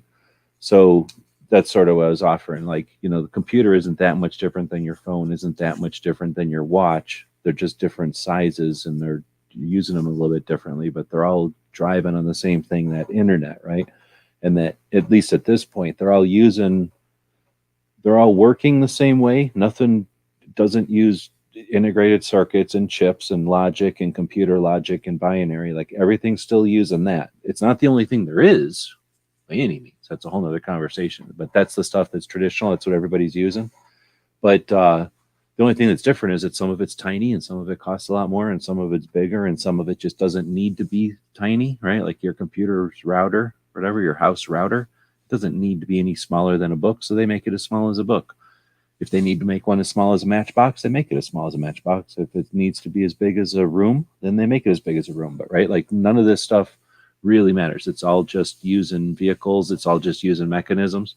The main thing at this point is that realizing that a lot of the stuff exists in the form factor, in the interface that it does, based on tradition, based on what it was built from. And the internet is the biggest issue here. The internet is the one that's going to be the biggest thing that's going to come to a head. How many people remember when the IP addresses went to another number? I think it was the IP addresses, or something happened and everybody kind of glitched. We had domain names add some, what do we call them, extensions a while back out of necessity, and nobody really cared. But so a couple of times the internet has had to have a couple of growing pains because of the way that it was built and the number of people that started using it. And it's pretty good at scaling. Like, it actually gets better. It gets faster with use, if that makes sense. And we'll talk about that here in a second. But so there's been a couple of times where there's been like a couple of tears, a couple of hiccups during growing pains, but for the most part, nobody's really cared because it's been growing. Well, if the thing's been growing, at some point, something's got to give, right? What's going to give? Like, quit using it, something, we flip to a different method. I'm alluded to, there's different things. What if we go to optics? What if we figure out how to use light instead of voltage? So, light through fiber optics and into crystal holograms instead of copper and moving electrons through copper. What if we move photons through light and it turns into, very similar to what we got now. It's just that everything's crystal and you can see through it instead of, aluminum and metal and, is heavy, like Superman or something. Like, what if we go to something that's completely different and it's all in the cloud or something, and we can't even imagine? So, what I'm saying? Like, there's different things that could be doing, but right now we got what we got, and we're all using this internet. We're all using these devices that, for the most part, as far as I'm understanding, and I'm not 100% certain, don't even use those wagon wheels anymore, but they all remember the wagon wheels. If I go back to that wagon wheel analogy that I used a minute ago to kind of describe the modern internet compared to that first internet, when we used to use the old phone lines and we had to worry about copper things, and it was all about prioritizing packets so that they could get to their end without worrying about what the phone company was doing in between. And to some extent, it was like, okay, accomplishing that accomplished more than one thing for us, and the internet's better for it. But for other reasons, accomplishing all that was unnecessary. Well, it's not necessary anymore. It's now outdated, and now the internet, in some ways, like I was saying, has these old wagon wheels instead of rubber tires. So, it's in some ways it's not doing what it could do, but nobody really cares because nobody's even paying attention because some places aren't even using the tires at all. So what I'm explaining all this for is that the next internet, or at least a next internet, is blockchain. And people have heard of that. Let me stop for a second and see if what the hell all fell off my magnet here. Hold on.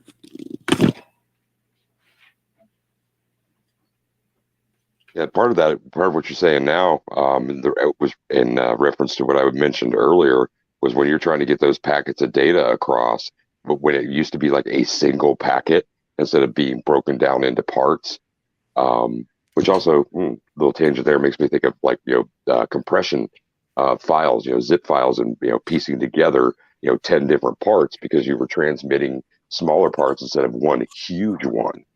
And that was a real advantage when that started to be developed as well. You didn't have to worry about one small part, like one word out of 100 pages being bad. You scrap the whole thing. If you had compression's the thing, and compression creates some privacy. So that's something to jump backwards to. So when we created this whole thing, or when they created this whole thing, when Al Gore deemed this whole thing to be necessary, when those schools were talking to each other, they didn't really care about privacy because they didn't think nobody could have done anything because nothing was invented yet. So it wasn't until much later that privacy was even a thing, until there was email addresses, really, and until people started messing with each other, and then we're like, hey, quit doing that. And then there was too many people that had too many email addresses. So then you start getting into things, and the compression is one of them. So compression is just another fancy math trick that people figured out. And without getting into the hows or anything like that, the concept is that you take some data, like a book, or a math equation or whatever, and let's say you could compress out all the spaces, and let's say you could compress out all the times you use the letter A and make some kind of thing, the remark that makes it even smaller. You do these little math tricks, and you do a bunch of things in a process that make the thing smaller. Well, what would happen is, let's say you removed all the spaces and you removed all the letter T's for whatever reason, and then you removed all the letter L's. If you did it in that order, then that would create a piece of data that's fairly unique, because if you started with 3 different sentences and did that same process, the result would be different. It would all be smaller, but they'd all be different. And if you just undid that process right back into them, it would recreate them on the other end. And all you had to do is say, throw the T's in there before you throw the L's in, I'm obviously dumbing it down. But when you create that kind of compression, to some extent, you get some security. But there's other ways to do security, and they were accomplished. Who cares? So they got security. But the main thing is that most internet is pretty insecure. The security we have on the internet is mostly just being anonymous, that we don't go around saying, here I am, here I am, here I am, so that nobody's trying to get us, because that's just how the world is. Nobody is trying to get you, hardly. And you're really not telling everybody where you are. But worst case scenario, if somebody's trying to get you and they wanted to, they could, because there's not too many securities out there on the internet, because it just hasn't been a big deal. So it's sort of like saying there's not Nerf all over a car, because they don't constantly run into each other, so they don't need to always be Nerf, right? Like every once in a while that'd be great, but for the most part, everybody knows how to drive a car, and nobody's trying to kill each other with their bumper cars or something. So, cars don't need to be bumper cars. They don't need to be Nerf. They could be, but they don't need to be, right? Like, could have built them that way originally, but they didn't, and nobody ever cared, and they don't need to be that way. So it's not like the internet is the way it is for any reason other than it just never was the other ways, right? I don't know if that's the best analogy, but you've got that issue, right? That the internet is fairly insecure. When we send stuff across, again, using a lot of analogies here, but the way that the internet was created, because of the way it was used, they just never built security into it from the beginning. So they just never cared. And what we've dealt with is how to get security on an insecure network. So how to get a lot of weight on those wagon wheels, right? Do you put a shit ton of wagon wheels? Do you put double wagon wheels? Like you can make it happen as long as you don't obey the rules of only 4 wagon wheels, right? If you have to use wagon wheels, but you don't have to worry about the roads being the same, you might put down 200 wagon wheels, and that might get you a whole bunch of weight, right? Is that the best way to do it? No, but it does it on that old roads or whatever, right? And that's sort of where we're in. People have accomplished some things like security. They've accomplished some things like compression and stuff on the old internet, but it's all those, still those old wagon wheels. And we're still compromising with those old wagon wheels. And at some point, there's going to be a time when people go, are you all sick of the wagon wheels? And everybody's going to go, yeah, what the hell are wagon wheels anyway, right? Like, is it going to be our kids? Is it going to be us? Somebody's going to go, we're sick of these wagon wheels. And I'm talking about the protocols that are, there's internet is in layers, and it has to do with the way the bits get across from each other, because the whole internet is bits, right? How do you group those bits? How do you send those bits? How do you address those bits? Without getting into it, there's a protocol, there's a procedure, and those procedures were agreed upon back in the days as it developed, right? And then I'm summarizing it with the old rickety wagon wheels underneath the car. If everybody's still with me, what's next? So I just summarized everything a shit ton again, but I think I was adding that couple of layers to it.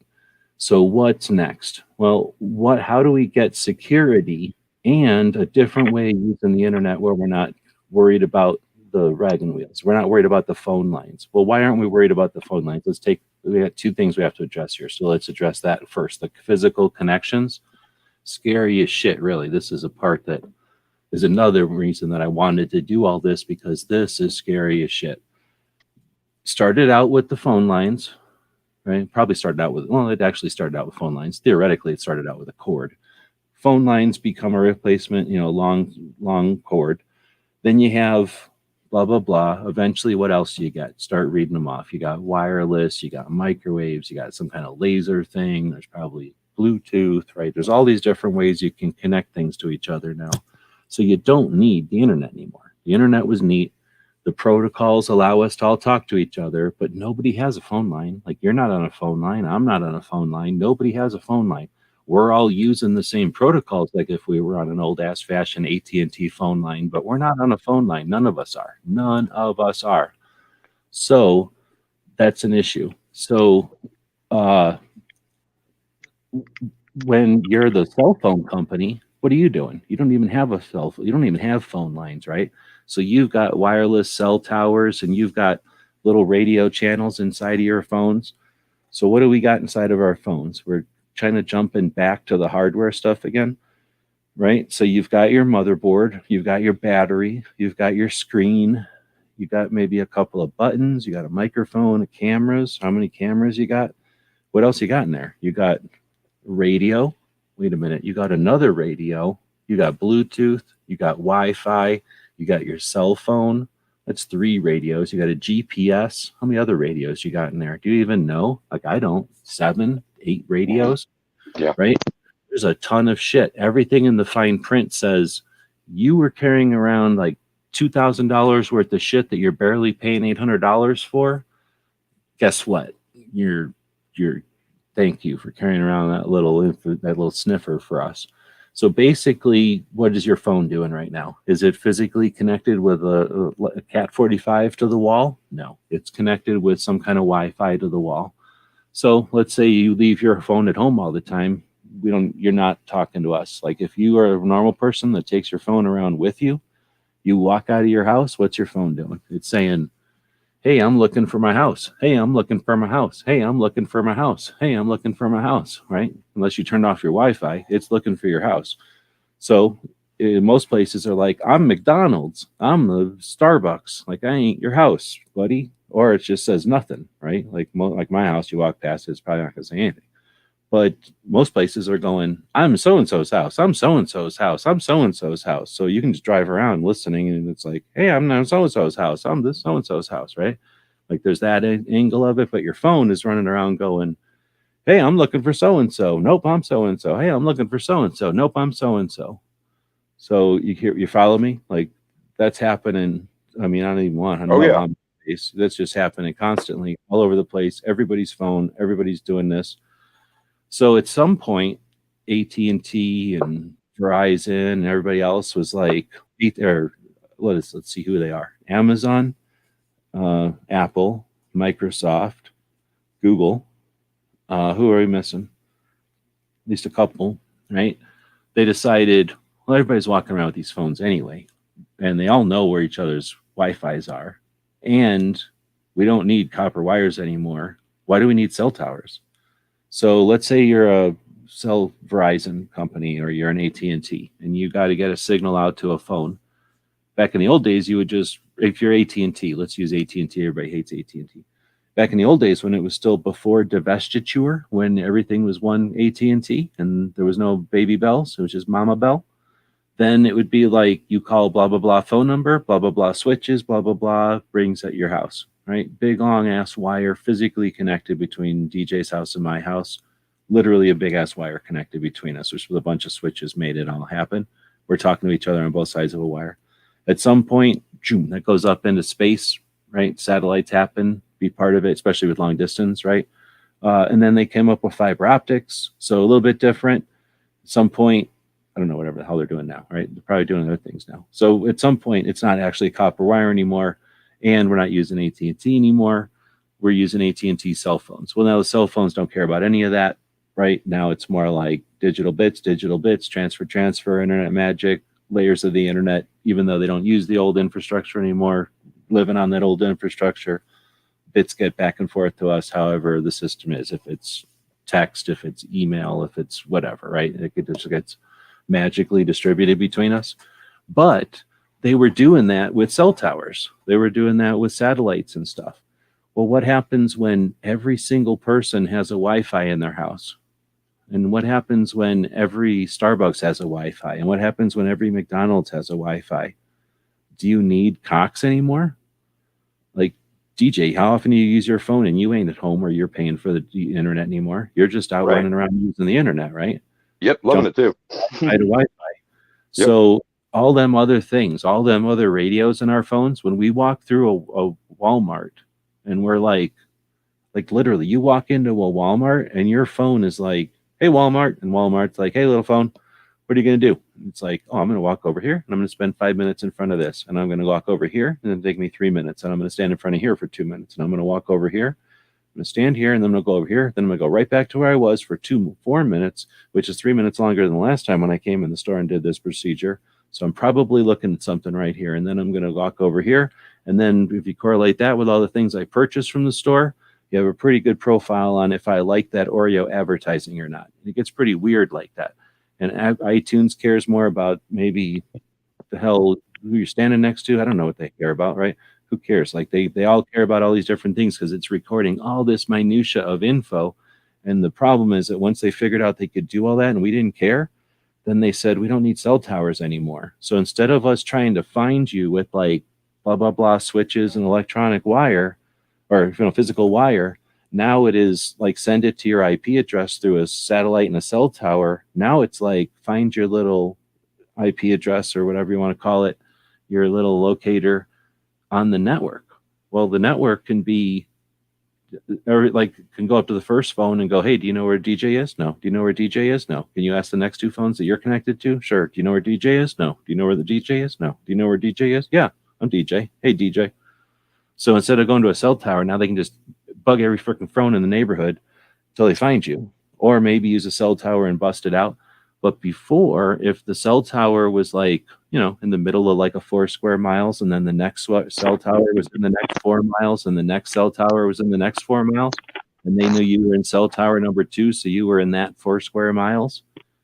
Well, when it's more like, hey, are you DJ? No. Can you ask who's the next phone if you're DJ? Hey, are you DJ? How many feet are you from the last phone? 34 feet. How many feet are you from that cell phone tower? 37 feet. How many feet are you from that other phone over there? 13 feet. How far are you from the refrigerator that knows how to talk to the internet? 14 feet. Okay. Are you DJ? Yes. Okay. I pretty much know exactly where DJ is on this planet. Mm-hmm. So when you get into that kind of internet, you don't need those old wagon wheels no more. Because now people are expecting different things out of the internet and don't care about whole different things about the internet. And I don't want to do this to scare people or nothing, as much to say, like, that's one of the reasons the internet's moving along. Like, the internet doesn't need those wagon wheels because it doesn't need those wagon wheels. Like, it doesn't need the cell phone towers pretty soon, and it doesn't need any of this stuff because It's just moving along. It's just figuring out different ways because of the number of phones, because it's not phones anymore. Now it's like cars. You know how many radios are in a Tesla? How many cameras are in a Tesla? And how many Teslas are driving? How many of the Ubers are driving around? So how many of those doorbells are out there looking at everything? So you got an electronic robot eye that you pay to put on your house, and it connects to the police. Now police have electronic robot eye, and everybody in the neighborhood. You know, how many people are putting their electronic robot eye compatible motion sensitive camera in the back? So now they got two robot eyes in their house. But wait a minute, if you can buy a special on Labor Day for 5 robot eyes and they all connect to the police department, right on. I mean, we're going into a place where each of those robot eyes is another instance of a Wi-Fi, for the lack of a better term, another mesh for the mesh network, hash network, whatever they're called. So, you know, you go from the old-fashioned way of using the internet with phone cables, and then old-fashioned way of using the internet with cell towers, to, like, you know, basically the devices themselves become the network. So now when the devices themselves are the network, you're like 3 layers away from needing those wagon wheels, if I can keep jumping analogies all over. I follow. All right. So if everybody else is with me out there, you haven't made any indication. So you're all just federal narcs for all we know. So here's the big part. Here's the kicker. What's the next part of the internet? Well, it's bit chain. It's blockchain, whatever you want to call that. So how does that work? So DJ, you've got 9mm piece of garbage, and you've got a 45 ACP, and I want you to put them, I'm not going to look, you put them on the table and put a cup on both of them, like one of them cup games, right? So Okay. you a cup over both of them, a paper cup over both of them. On the left is one of them, and on the right is the other one. You know what it is, but I can't tell what it is because of the paper cup is in the way, right? Okay. All right. Now, you know that the 45, the good caliber, the decent caliber, is on either your right or your left. And now I am going to, how does it work? I forget exactly how this works, but let's say that without me having to look, you're going to tell me, is it on the right or the left? Left. Right. And now, you know, I'm either going to agree with you. I'm going to assume you're agreeing. So now I'm going to make a note. I'm going to put a little dot on the cup, and you're going to say it's on the left. So I'm going to close my eyes, and you're going to either move the cups or not move the cups. And then you're going to tell me if it's on the right or the left. Left. Right. And then you're trying to be accurate. And now I can never see what's under the cup, but I can look and see, did GJ move or not? Like, yes, he's correct. So yes. So now you didn't just lie, right? Am I saying this right? Like, you know what's under the cups. I just know if you switch the cups or not. Right. Mhm. So Mhm. now you're going to do it again. I think it's 7 flips, 7 challenges. And if I can confirm with you after 7 challenges, it's like 1 in 100 or 1 in 1,000 or something chance that there's no way you could be faking it. So basically I forget the term for that, but that's a way that I can confirm that you're telling the truth without me knowing the data.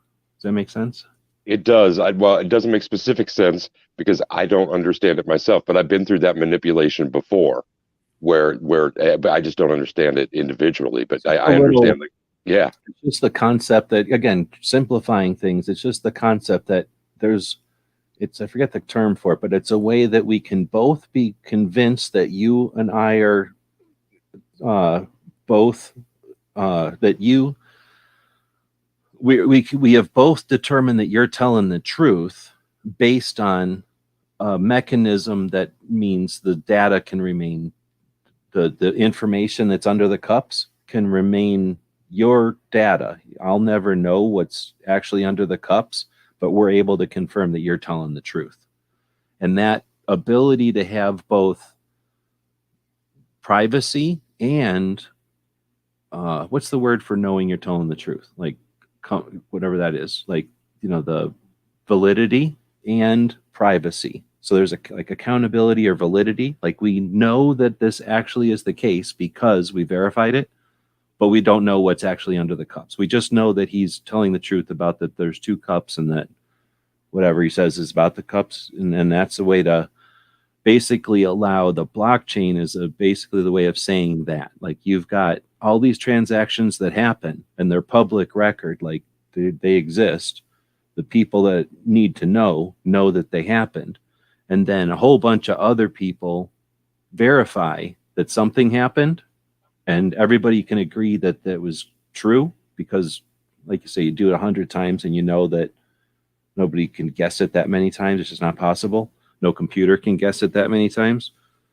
So you've made this lock, you've made this connection, but you've kept the data private. So now nobody can go, oh, okay, I know everything that happened at the bank. They can just say that everything that happened at the bank was honest, but nobody has to know what any of the transactions were.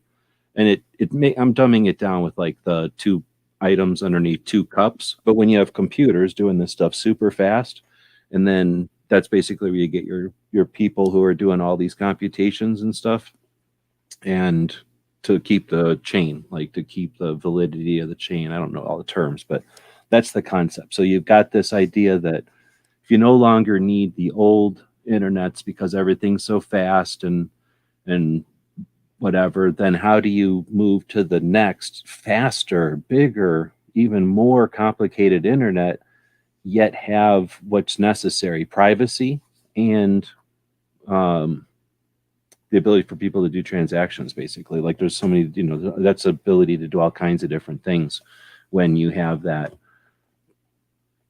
private, I forget what the name of that is, but anyway, that's a way to describe the blockchain in relation to the way the internet was built and how the next internet will be different. And people go, well, what do you mean different? Like, is it going to be in a different kind of color, or is it going to have like another dimension to it? Like, no, it'll just be move into a place where the things that it was tethered to are no longer necessary, and it can move off of those wagon wheels and just kind of float.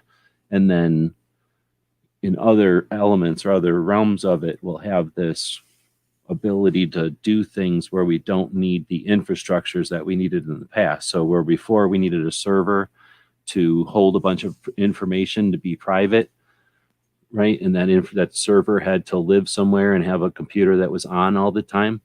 When a blockchain is created by like a whole bunch of people participating without knowing what the thing is they're participating in, that's how all that stuff works.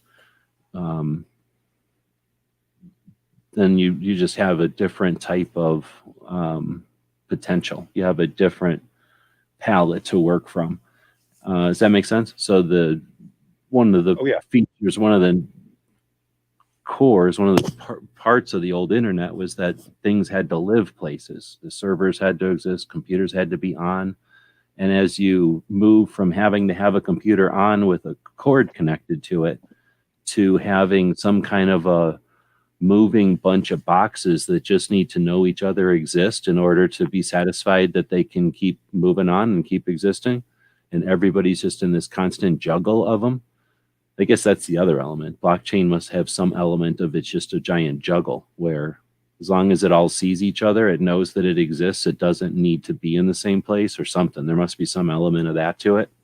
And whenever you get that set of circumstances, it allows the internet to move on. And that's probably like meaning like people will do things like not need banks to do stuff. And if you don't need banks, then where does that change? Like, does that mean that crowdfunding's different? Does that mean that investing's different? Right? Like purchasing things could be, I don't know. The blockchain's like the most current iteration of the blockchain system that I understand is for things like cryptocurrency, which I do not really understand all that well, but it goes out and it makes it like independently the system can independently verify the like say the data that's available at each ping along the line for each user. And then it's back into that logic statement that you were using an example of with the by the seventh time, it knows whether or not it is there or not, whether you're telling the truth or not, whether or not, say, the money or the firearm or the cup actually exists there, and all the relative parameters have been figured out. It's pretty fucking amazing. It becomes a more and more complicated cup game. All the information between two parties gets put under a cup, and then it's constantly verified against some thing. I don't know how it works, but yeah, it's constantly verified so that basically, you buy a baseball card from me, that becomes the next cup. And the chain is just like a ton of cups. And to some extent, it follows the coin, and to some extent, it records the transaction. And I'm not sure, how it's doing that, but it's probably similar to the way that an email gets torn up into a bunch of little pieces and sent off into the internet. And then those pieces all have a little address on them, and then they go to you. And then whenever they get to you, they assemble themselves based on the little addresses on them. And then whenever they're complete, you get your email. And that can happen faster, that can happen slow. And according to some kind of rule, the more complicated the internet is, the faster that happens. And it's probably the same thing. You take a bunch of data, you chop it up, you throw it out there like a blender. As long as it can all see each other, some sort of weird quantum thing happens. And it's like, I have to be right because that part's right, and that part has to be right because that part, and that part is right because I'm right. So yeah, we're right. And I think that's what the miners are. Maybe it's just the people that constantly make sure everything's like that's happening, or maybe they're constantly spinning the basketball that's out there. But I think the idea is that, it's not sitting on some server somewhere with a database that people are able to hack. Instead, it's just this like equation that's spinning through the ether, through the cloud. And there's a bunch of people verifying the equation is still correct. And since they all can verify that it's correct, then everybody who participates with it just keeps adding another little chain. So it's like a giant dragon that just keeps getting bigger and bigger and bigger. And I think that also makes it more and more efficient and more difficult to break into. But I'm not really sure. But that's when they talk about it being an entity that exists and you can't do anything with it except try to influence it by buying half of it or something. Like there's nothing really you can do to it once it exists. It's sort of like an equation that's like, build itself so it can't be broken into and go. And then people just start participating with it. And the more often you use it, the longer the chain gets, I think is the concept, unless there's some mechanism that pulls down. I don't think it ever pulls down parts of it. So I think it just gets longer and longer. And I don't know if there's an end to them. Like if there's, what happens when do they turn into a shape? Do they get into a knot? Like, I have no idea how they actually exist. But whatever, that's the thing, is the internet is becoming the next thing. And without knowing, I can still explain that, where it came from and how it got here and where we're at today, and hopefully be fluid enough to realize that, it's not like this is it. And if you don't know it by now, you're done. What's happening, and you can pick up at any time, get in on it. Just like if, you started driving when you were 16, or if you started driving yesterday, roads are a little bit different, but they're basically the same. Still got pretty much the same laws, right? You're still basically doing the same thing.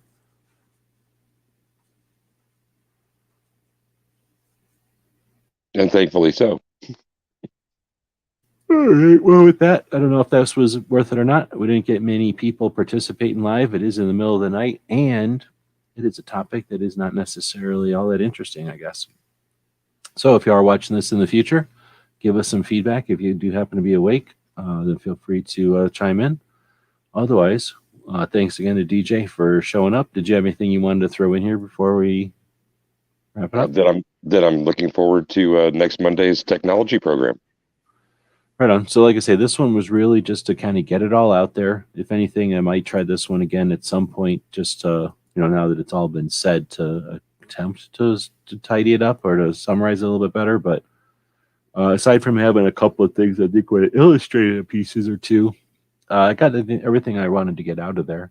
What we'll probably do next week, well, I know what we're doing next week is, I asked Clover if he'd jump in, and we're going to talk about channels. So the goal on Mondays is to talk about what it's like to create content as far as new media for Second Amendment focused stuff, and what it's like to both work with the tools, right, the cameras and microphones and that kind of thing, but then the platforms, what we do with this stuff, how we get it out there.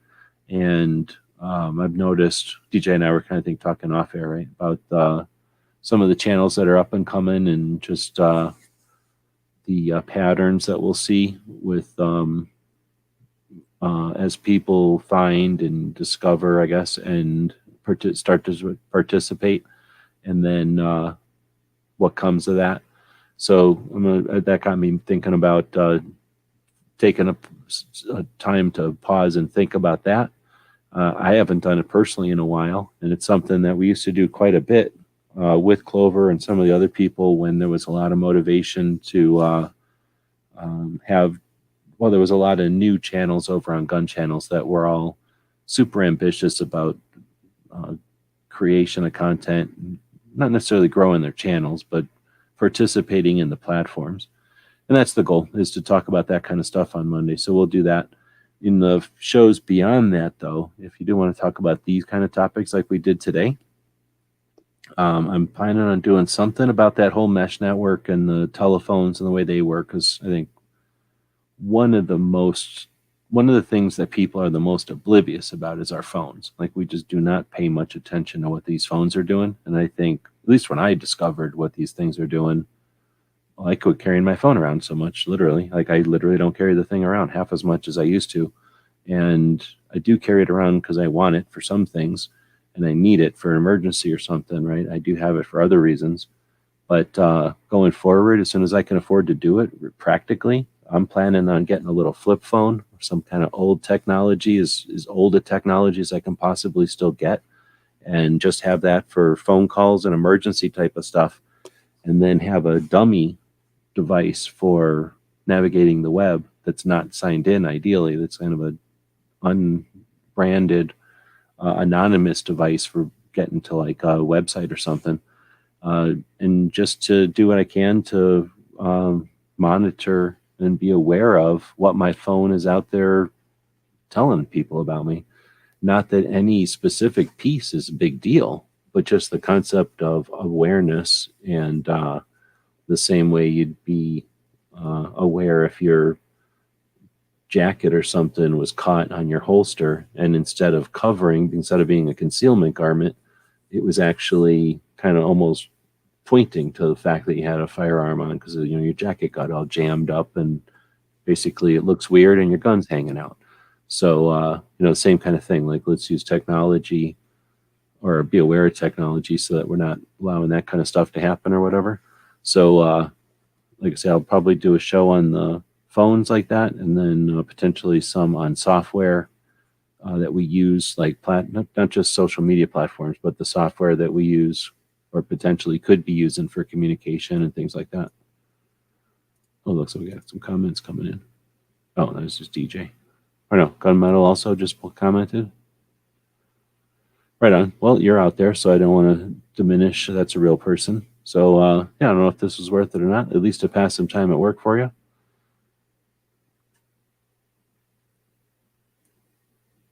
Funny you said recently as a week ago,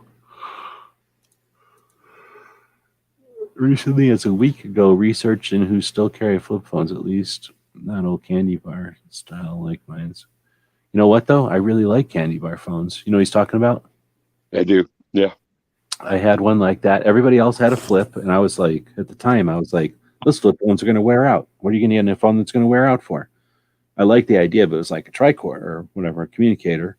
But, anyway, I almost always wear, especially back then, the carpenter pants, which had the loop on the one side, super useful, the little loop for your hammer, but super useful for so many things. Like, I wish every pants had that. It gets caught on some things, but mostly it's just useful. And then on the other side, they give you that pocket that, well, nobody knows what it's for. It's either for like a ruler or for like a screwdriver or something, but it's like that little square or rectangle, I guess, pocket, kind of flat. And those candy bar phones fit perfect in there. So that's why I liked it, because I could keep my phone kind of almost down by your knee on your thigh, and then almost never smacking into nothing. And I just liked having my phone down there. That's my favorite place to put a phone. But otherwise, yeah, they were kind of big. I think the battery worked okay on them. I think that's one of the reasons I liked them. They had a pretty decent battery. That was my phone, though. For work, we had some kind of flipping phone that had a radio in it. It was kind of neat. Yeah, I still have my Motorola StarTAC flip. I wish I could still use it. I took my phones out one time. Every once in a while, I'll take them out to do a picture or something, or for whatever, and I was probably taking them out to see if they were worth anything to sell them, and a bunch of them had overmolded rubber parts, so all those rubbery parts are gross on mine now, like all falling apart, misshapen, just weird, like they're not rubber anymore, they're falling apart into their materials. Yeah, everything nowadays is a slate phone. Like both of my phones that I use now, they're slate phones. There isn't even a tactile button anymore. Everything is touch screen.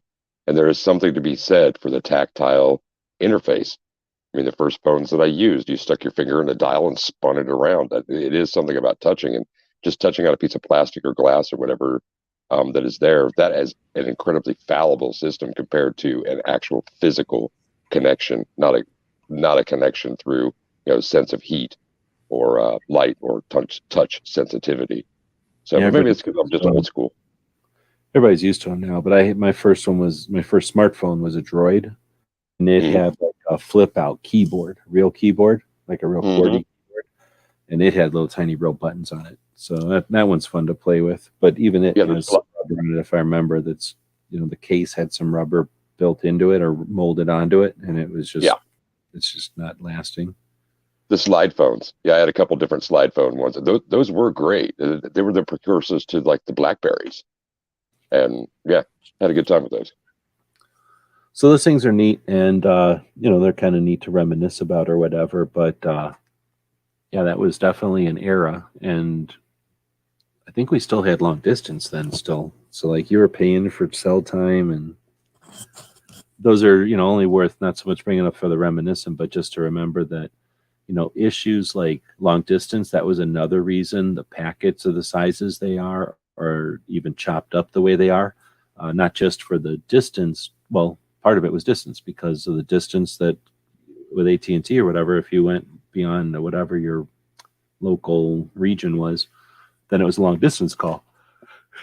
If you went 2 or 3 regions over, it was a bigger long distance call. So that was another reason to distribute the internet the way they distributed it, because if they could call local calls, right? So if they needed to get an email over to there and it was a long distance call, but they could chop up that email into confetti and send the confetti at intervals over to the local call school, and then that school could call a local call school in the direction of the big one, and then that school could call another one.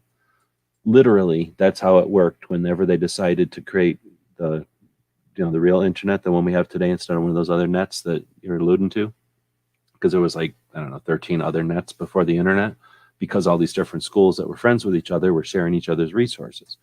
So when they came up with this idea of like, hey, why don't we just all talk to each other instead of all having not even talk to each other at all, then they started to say, hey, any schools that want to join in, do it, please do it, because now we can all make local calls to each other. So now you get a whole bunch of schools making local calls to each other constantly, or their computers, and that's how email goes from one end of the country to the other end of the country without costing a long distance call. It takes a little while, but they're all making local calls. And what would happen is big file the size of a school bus, little file size of a motorcycle. Well, now they're waiting. So big school bus takes forever. So they're like, you know what? Let's chop the school bus into seats, and let's chop the motorcycle into a seat. And now motorcycles just scoot along all the time.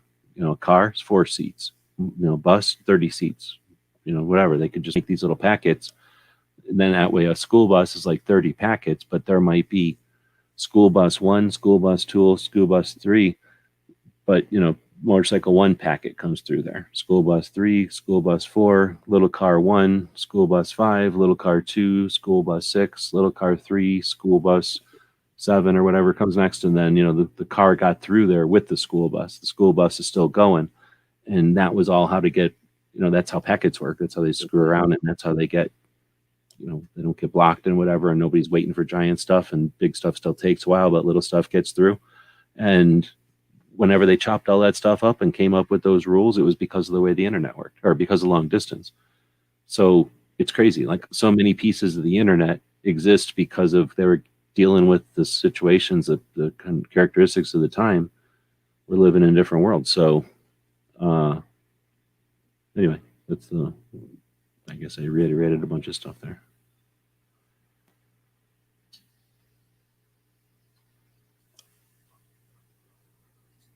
Right. So, Well, so what's coming up on DGS Tuesday? tomorrow? Yeah. That's a good question. I have been winging these, so like I say, I've just been getting the thing started here, getting used to the pace. So had a couple of things go on today, and this was the end of a busy day. So I honestly had not even thought about this show tomorrow. I had an idea what I wanted to do on this show, and we chatted there for a little while after listening to Cody Wilson. Yeah, on the reload over there. But I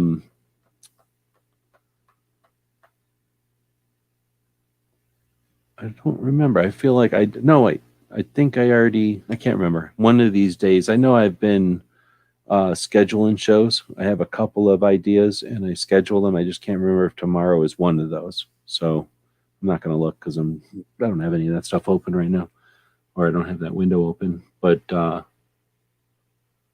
that's a good question. I can't remember if tomorrow is the one that I know I just scheduled Clovers for next Monday, but I think I already had one scheduled for tomorrow. It might be Wednesday. I really don't remember. But that's a good question. It'll be either something that we've already decided on or something that will be yet to be decided. Excellent. Looking forward to it. All right. With that, thanks again to Gunmetal for showing up, and whoever else. Well, the other people out there didn't say anything, so we must assume that they are just a bunch of federal agents having nothing else to do but getting paid overtime, listen to good stuff in the middle of the night.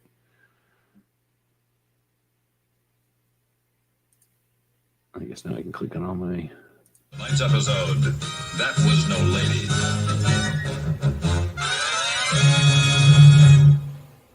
GearWebsites.com is your source for firearms-based playing cards and books. We also have mugs, shirts, and posters with designs that we've made live. Of course, we have patches. Every Friday is Free Patch Friday. We appreciate your support. Thank you for shopping at GearWebsites.com.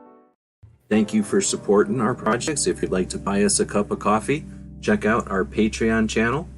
The guys and gals at GunWebsites.com encourage you to take a CCW class every year, practice at least once a month, and carry every day. Thank you for watching GunWebsites.com. Do do do do do do do do.